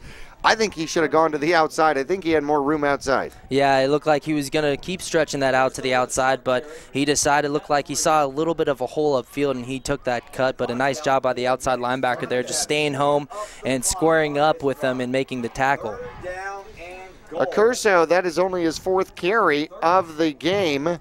And we'll give him 4 on that one, and he's got 76 yards. 2nd and goal for the Mingus Marauders. The snap goes to Phelps. Phelps over the left-hand side, and where's the sign? It is in, and Mingus puts the 6 on the board. Extending the lead to 29-0 with 3:46 left to go here in the 4th quarter. Wow, well, Cole Phelps getting the touchdown on that one. Now 29-0. I believe his 2nd on the night. He came into tonight. We mentioned the 20 yards, no touchdowns. He's turning that around, looking like a different person you saw leading in tackles as well. So big game for Cole Phelps. There is the kick. The extra point is up and good. Myers gets the extra point. Mingus puts a 30 on the board, now leading 30-0 over the McClintock Chargers here on their homecoming. McClintock will get the ball back with 3:46 left to go when we return after this. Digitel, a Verizon premium wireless retailer. Come in today and get on America's largest, most reliable wireless network. Get unlimited nationwide talk and text and devices from all the hottest manufacturers. Find Digitel, your local Verizon premium wireless retailer, in the Flagstaff Mall, in Cottonwood at 960 South Main Street, in Payson at 401 North Beeline Highway, Prescott Valley at Glassford Hill Marketplace, and in Prescott with locations in the Prescott Gateway Mall. and the shops at Prescott Gateway.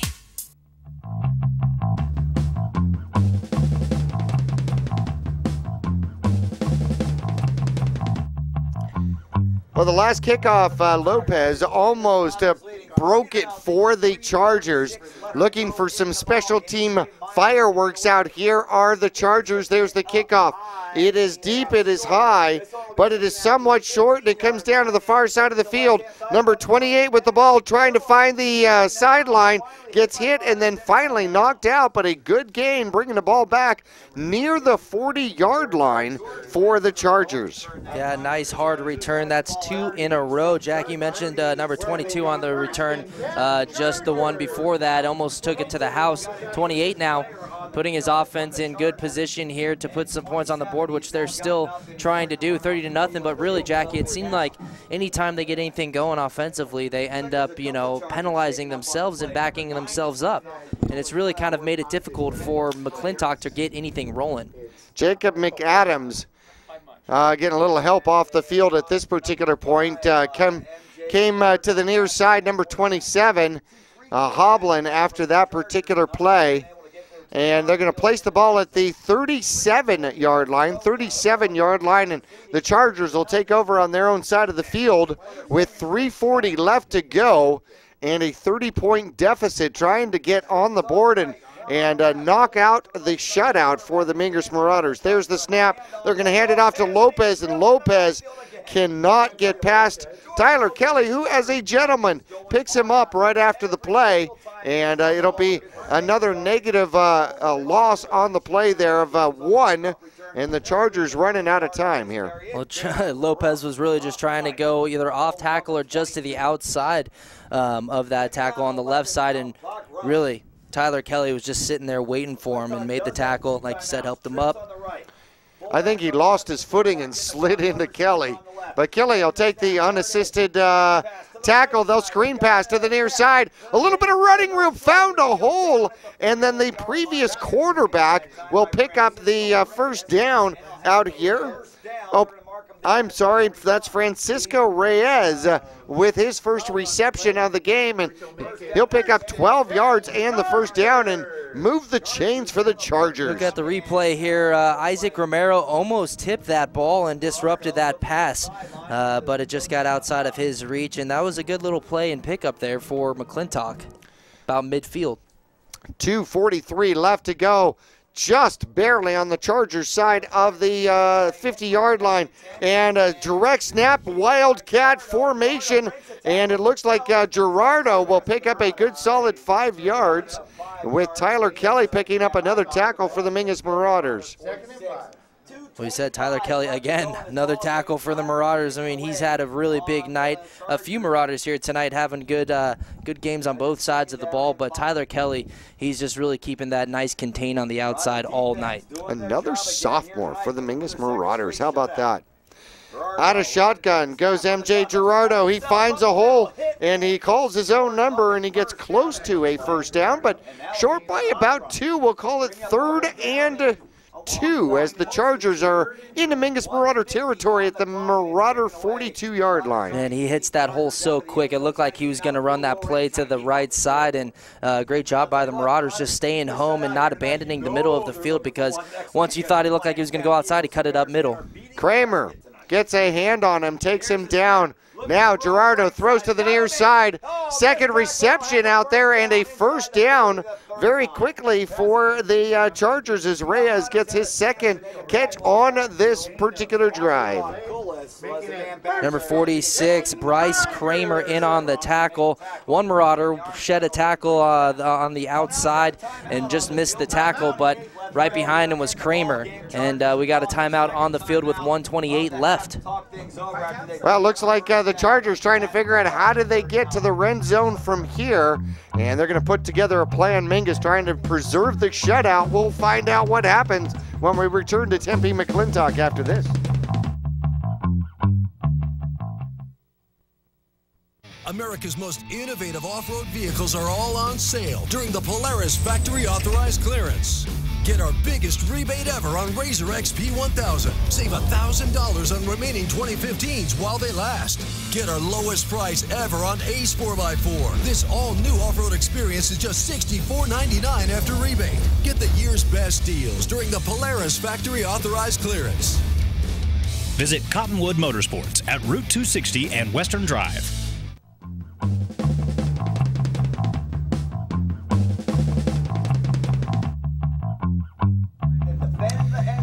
Just 128 left to go here in this one. 88 seconds. We're actually under that 100 mark, huh? 88 seconds left to go. Mingus playing defense here, and they're got 5. Well, they're going into a straight 3-5 here. Quarterback steps back, looking to throw. Downfield, now he's got a little bit of pressure. He's got to go to the outside. Gets knocked out of bounds hard. He'll pick up about 2 on the play and get out of bounds and stop the clock at 1:21. Well, he was flushed out of the pocket by Isaac Romero, who came flying up the middle of the field in the middle of that line untouched, and was really chasing him the whole way while he was scrambling to try to avoid a tackle for a loss. Picked up a few yards, but Isaac Romero really big on that play. Staying with Gerardo in the backfield here, third quarterback for the Chargers here, trying to get the Mingus Marauders to jump. They don't. He puts the hands out, looking to throw. He puts the ball up deep. He's got 2 men, double coverage, falls untouched into the end zone as Daniels was the intended receiver. Nice coverage again downfield by the Marauders. Number 32, Carson Anderson, senior, and in there on that pass downfield, helping breaking it up. But great job so far, last couple of games by the Marauders on that downfield coverage in the secondary. That is hard when you got to put the ball up into double coverage out there. That is really difficult. And Mingus, good coverage downfield, and the ball was up, and then it was the pole, and then. Well, you know how that happens. 1:14 left to go. Mingus still up 30-0. 3rd and 8. And Gerardo trying to get around to the corner. He's juking in, juking out, and they will just stretch him out and get him down at about the 40-yard line. So, 4th down now for the Chargers. It comes down to this. Yeah, it does. I mean, I think it's a no-brainer. You go forward here, but that last play, great job by the Marauders defense, literally stretching him out as far as he could until he had nowhere to run but the sidelines. And you saw him here, Gerardo, trying to make something happen and juking a few times trying to find a seam up the middle, but there was nothing as you had 5 or 6 Marauders just stretching that play out. Well, we're going to go ahead and keep it here because the most important part of that was the wave of the defense coming up. There was no cutback lane. Gerardo kept trying to create a cutback lane, and there just wasn't one to be found. So the Mingus Marauders looking to go 7-1 on the season. The last we heard, Prescott, which is one of the biggest games Mingus has left on the schedule. What I hear is Flagstaff 22, Prescott 6. So Flagstaff, the Eagles, leading the Badgers in Prescott. Now Flagstaff, the upcoming opponent for Mingus, the final home game of the season coming up next Friday. And then on the road to Prescott. Interesting to see how that particular battle is unfolding. Now the Eagles going into that game with a record of 3-4. Prescott going into that game with a record of 6-1. Yeah, definitely interesting. Like we said, I mean, you just never know what's going to happen here coming down in the final weeks, and Flag making the most of their game here tonight and their opportunities. Gerardo, number 5, comes out to play a receiver position. Isaac Daniels looking to run the ball, and he has got to scramble. Comes to the near side. He'll pick up the first down and still on his feet and down to about the 25-yard line. Isaac Daniel, on pure will, gives his squad another chance with 30 ticks left on the clock. Well, he was showing off his speed there. I mean, he dropped back at the quarterback position. Marauders coming from all sides of the pocket. He kept climbing up that and then ended up just doing it with his feet. Wow, 15 yards on the carry, and somehow in it, lost the ball, got it back, and able to maintain composure. Holy cow, that just felt like the last play of the Bradshaw game, didn't it? Yeah, what a crazy play that was, son, to end that game. So what do you think the coach does? goes out and says, hey, great job. Do it again. Right? Let's repeat that. Right. That's what I would do. So Daniels now at the quarterback position looking to throw, and no, he's going to run. He avoids one tackle and then stays on his feet down to about the 25, 24-yard line, but only 13 seconds left to go. 12 seconds left to go. Will the Chargers get off another play? They're trying to get the ball set. 4 seconds, 3 seconds, 2 seconds, 1. They do get the snap off. And why did he spike the ball? He spiked the ball with no time left on the clock, and that's how it's actually going to end. I think that was the intention, was he was supposed to spike it, and once he did, nobody was going downfield for a play, so he just threw it down. Could have run it from there, but chose not to, so that's how the game's going to end. You wonder if the head coach or one of the coaches is sitting there yelling, spike it, spike it, spike it. He lost track of the clock, and he snaps the ball and he spikes it, but at that point, he snapped the ball with 1 second left, so by the time he throws the ball on the ground, the game's over. Yeah, that was an unfortunate ending. Now, we were talking to the McClintock coach. He said it was the little things. That's one of them that was ever so close to being able to get another playoff. Well, the teams are shaking hands here. Mingus goes to 7-1, a 30-0 victory in the first matchup with the Chargers and Marauders. Will return to Tempe McClintock right after this. Since 1993, Rice Accounting has been assisting Verde Valley residents with their tax returns. A proud part of the National Jackson Hewitt Tax Service, Rice Accounting can prepare all state and federal returns. They can file electronically or prepare paper returns. They're open year-round to assist you with personal and business taxes, quarterlies, payroll, and account services. Please come on in to Rice Accounting Jackson Hewitt Tax Service. We're open year-round for all of your taxing needs. Thank you. At Oxendale Chrysler Dodge Jeep, we believe everyone deserves to drive a nicer, newer car today. Hi, I'm Matt Oxendale. I offer solutions to the everyday problems that keep most people stuck in a car they hate. Hi, guys. I enjoyed my purchase experience at Oxendale Chrysler Dodge Jeep. My salesperson took me out on the lot and let me look around at all the cars while my children played in the play area. And they really enjoyed it. There was no pressure. Oxendale Chrysler Dodge Jeep, a dealer for the people. Taylor Waste has been voted the #1 residential garbage service 12 years in a row in Cottonwood and 8 years in a row in Sedona. Why? Because Taylor Waste always offers dependable and efficient garbage service and clean, eco-friendly curbside recycling and positive customer service. Taylor Waste offers a separate recycling container, and our recycling program is clean rather than commingled with garbage. To start service, call your locally owned Taylor Waste, dedicated to providing service tailored to your needs. Cheerleading, tumbling, gymnastics. We are Flip City Gym. We have classes for boys and girls of all ages and skill levels. Flip City Gym offers competitive co-ed cheerleading with world champion coaches. Ask about tumbling and gymnastics. Or our health and fitness-based academic preschool. The only one of its kind in Northern Arizona. Enjoy open gym Fridays and Saturdays. Stop by for your free class or find out more at flipcitygym.org. Wake up and live Moss at your local Cottonwood Taco Bell. The next generation of breakfast is here. Introducing the Biscuit Taco, AM Crunch Wrap, Cinnabon Delights, and fresh brewed 100% Colombian coffee. Convenient hours, drive-through, and open late every night. Visit your local Taco Bell. Located on 89A and Cove Parkway in Cottonwood.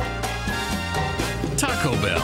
Live Moss. Pond Palace offers a wide selection of jewelry, electronics, musical instruments, firearms, and much more. And if you need money for that unforeseen financial burden, Tanner, Natalie, or Rob can get you a loan using your valuable items and collectibles.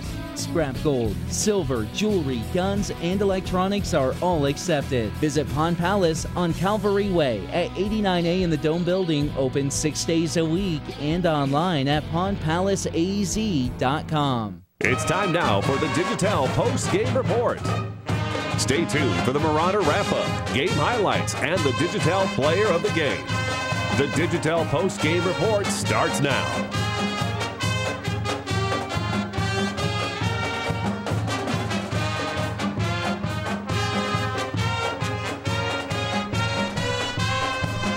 Back here at Tempe, McClintock, Mingus celebrating with the Mingus anthem, the school song, out on the field here as they disrupt and interrupt the homecoming game here for Tempe McClintock. First meeting between these two teams ends up in a back-to-back shutouts for the Mingus Marauders. Coconino 38-0 last week, and Tempe McClintock 30-0 here tonight. Mingus taking care of business. How about 68 points without giving up a point in 2 games back-to-back? Yeah, well, I think these last 2 weeks really kind of just sum up so far the season that the Marauders defense has been having. I mean, 2 shutouts back-to-back, offense putting up 30-plus points in back-to-back games as well. Took a little while to get going in the first quarter, but that second quarter on, I mean, really, it was all Mingus. Pretty much from the first opening kickoff, it was all Mingus, and it was really nice to see some new guys really coming up big in this game. We had a few that we'll talk about. Of course, Upham wasn't in this week.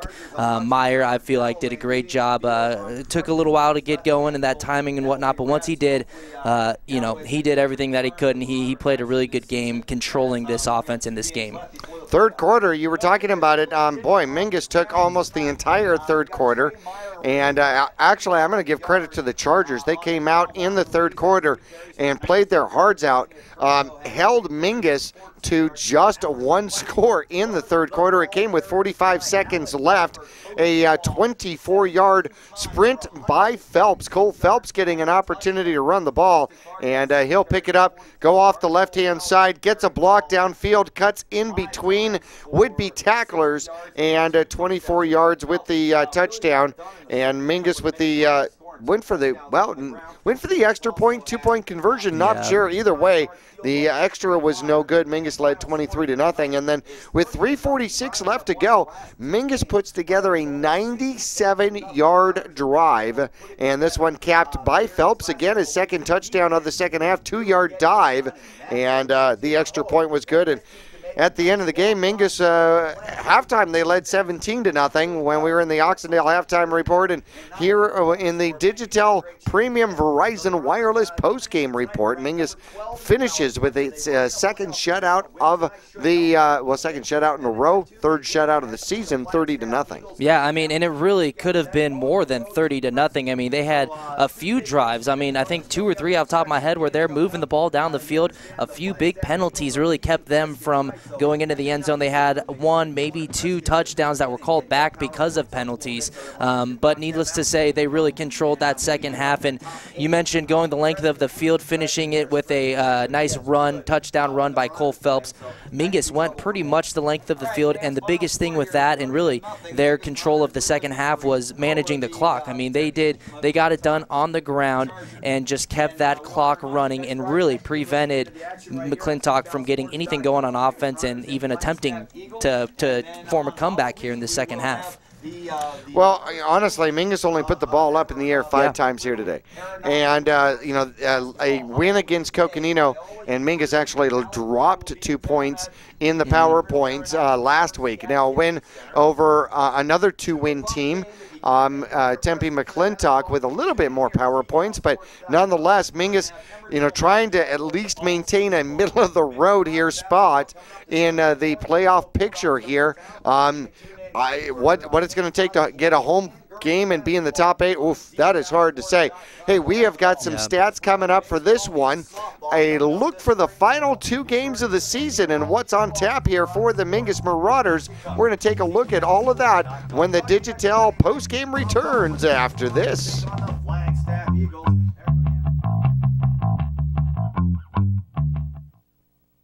Retailer. Come in today and get on America's largest, most reliable wireless network. Get unlimited nationwide talk and text and devices from all the hottest manufacturers. Find Digitel, your local Verizon Premium Wireless retailer, in the Flagstaff Mall, in Cottonwood at 960 South Main Street, in Payson at 401 North Beeline Highway, Prescott Valley at Glassford Hill Marketplace, and in Prescott with locations in the Prescott Gateway Mall, and the shops at Prescott Gateway.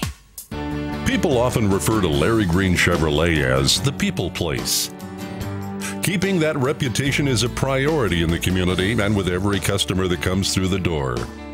If you're on the market for a new or pre-owned car, truck, van, or SUV, you'll find their selection extensive and their sales team professional and courteous. You can also count on excellent after-sales service. Visit Larry Green Chevrolet on Highway 260 next to Walmart in Cottonwood.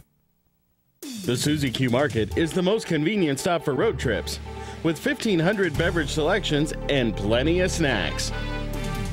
And save on Texaco fuel with your Safeway Rewards card. The Suzy Q drive-thru window is the most convenient way to pick up those essentials on the way home. Road trips start here. With something for everyone. At the Suzy Q Market. Remember, please shop local first. Go Marauders! You'll get more miles for your money at Reese's Tire and Automotive Tire Pros. It starts with matching the right tire for you, your vehicle, and driving habits. And continues with expert brake, alignment, and warranty services to extend the life and performance of your vehicle. And to serve you better, we now offer King Cobra custom exhaust systems. Find out more about our nationwide warranty at Reese'sTire.com. America's most innovative off-road vehicles are all on sale during the Polaris Factory Authorized Clearance. Get our biggest rebate ever on Razor XP 1000. Save $1,000 on remaining 2015s while they last. Get our lowest price ever on Ace 4x4. This all-new off-road experience is just $64.99 after rebate. Get the year's best deals during the Polaris Factory Authorized Clearance. Visit Cottonwood Motorsports at Route 260 and Western Drive.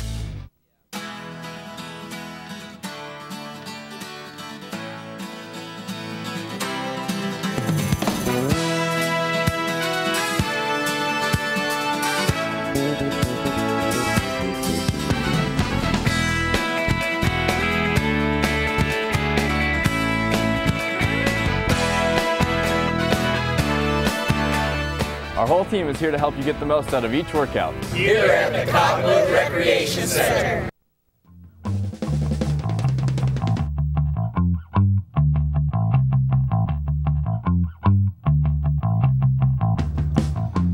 Tempe McClintock, the home of the Chargers, and Mingus in their first conflict with this squad comes out and, well, puts a goose egg up on the board defensively and 30 points on the scoreboard offensively. Phenomenal job, 68 points over the last 2 games and not giving up any defensive points. Third shutout of the season for the Marauders. Yeah, I mean, just first quarter a little bit slow to get things going, but once they got the ball rolling and with Meyer under center for this game, an entire game for the first time this season for him, he really did a great job kind of controlling this offense. And once they got it going in the second half, there were a few turnovers to really kind of light that fire underneath them. They were hard to stop and really controlling the clock, doing it all on the ground like they've been doing all season, and just a good overall win here. Again, 30-0, back-to-back shutouts.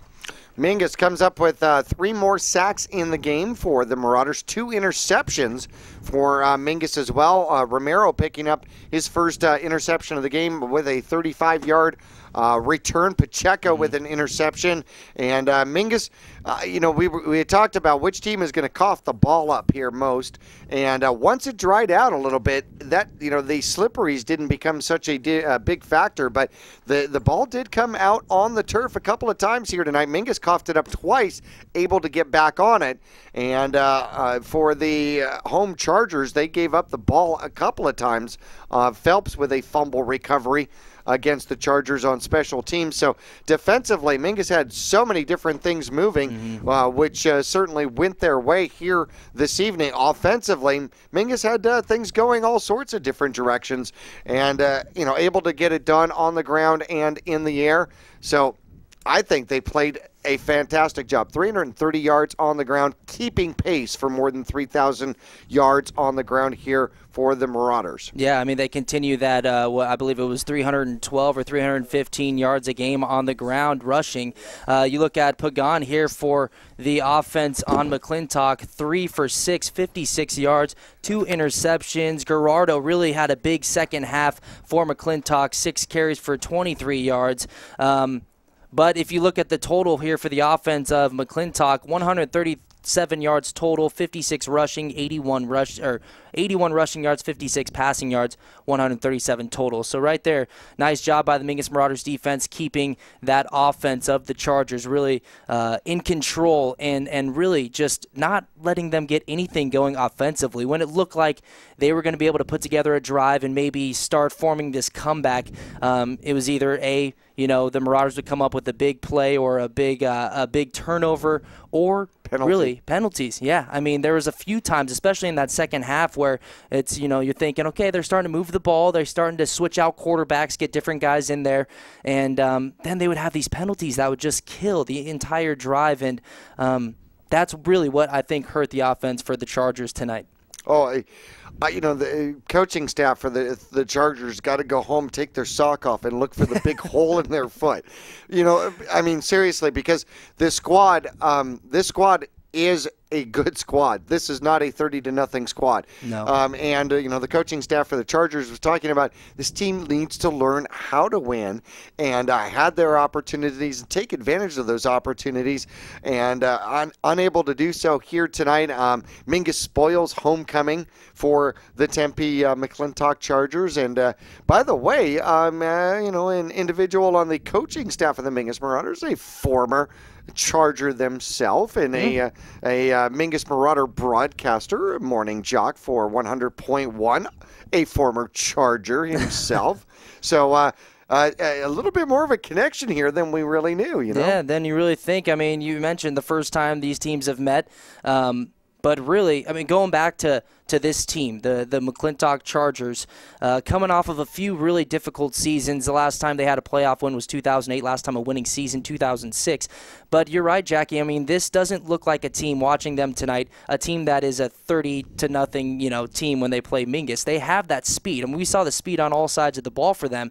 And in that second half, when they started rotating these quarterbacks in and out, there was a few times where it was like, okay, they're starting to get that roll, that rhythm on offensive side of the ball. Their defense in the first half, especially that first quarter, really kept Mingus's offense and their running game in check. I really thought in that first quarter that the defense, McClintock's defense, was playing really well, and it just a couple interceptions there, and it just started unraveling for them. And then the penalties, which Mingus had their fair share of penalties tonight as well. This could have been, instead of 30, it could have been up into the 40s if some of those drives where Mingus was moving the ball and threatening to score.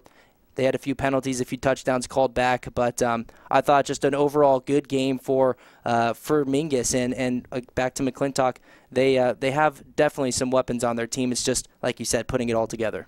Got to get them all in the guns facing the same way. Yeah. I can tell you that. 386 yards of total offense for the Mingus Marauders here tonight, 56 of it in the air as Trey Meyer comes in. Plays quarterback for the Mingus Marauders with Jordan Upham not seeing the field here tonight, nursing that back. So ends up that Myers is 2 for 5 in the game, 1 interception, 56 yards in the air. On the ground, the Mingus Marauders put together 330 rushing yards here tonight. Tristan Clark, 7 carries and 38 yards. Ruiz, nice to see him in there. Really 6 carries, 22 yards. Pfeiffer, 16 carries, 77 yards, almost averaging 5 yards a carry and a touchdown. Meyer on the ground, by the way, had an awful lot of carries. Accurso, 4 carries, 76 yards. Phelps ends up with 6 carries, 57 yards, and 2 touchdowns. Meyer had a touchdown here today. Sacked a couple of times, but still ends up with 18 touches and 60 yards on the ground. Trevor Galloway, 1 reception, 50 yards, and could be the biggest of this game, as in the third quarter on a special teams tackle. He goes off the field nursing the left ankle. The crutches come out. That's not a good sign. No, he was down for a few minutes there and was helped off the field. They had the cleat off on the field. They took the cleat off.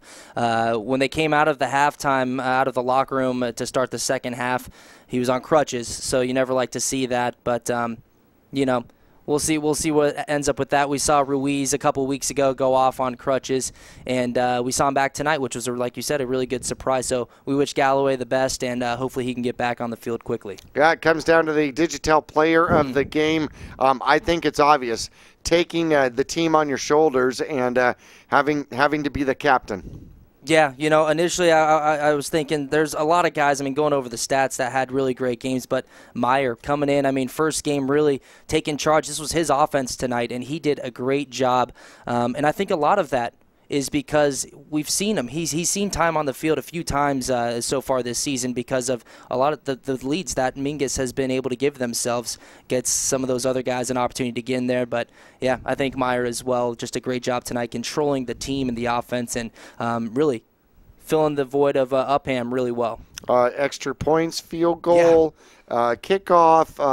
I think I saw him filling water bottles at halftime. No, Trey Myers did it all here tonight. No chink in the armor to the defense. They put up a bid, second shutout in a row, but having to step in and lead from the general position, I think, will earn the Digital player of the game. Hey, this is going to be a wrap here from Tempe McClintock in the wet. It's going to be wet pretty much all weekend, and we look forward to seeing you once again at home back at the Cave, Mingus Union High School. The Flagstaff Eagles come to town for game number 9, and then it is off to Prescott. And, boy, the season gets short about this time of year. Hey, thanks for tuning in. We appreciate it. We thank our entire staff as Abby Kwiatkowski, Joey Kwiatkowski on film here today. Ashley back at the studio. Of course, John stayed with all of those excellent replays and all the digital. And our producer, Ryan Nichols. Where would we be? Where would the world be without Ryan Nichols? For Kyle Benedict, I'm Jackie Bessler. Have a great night, everybody.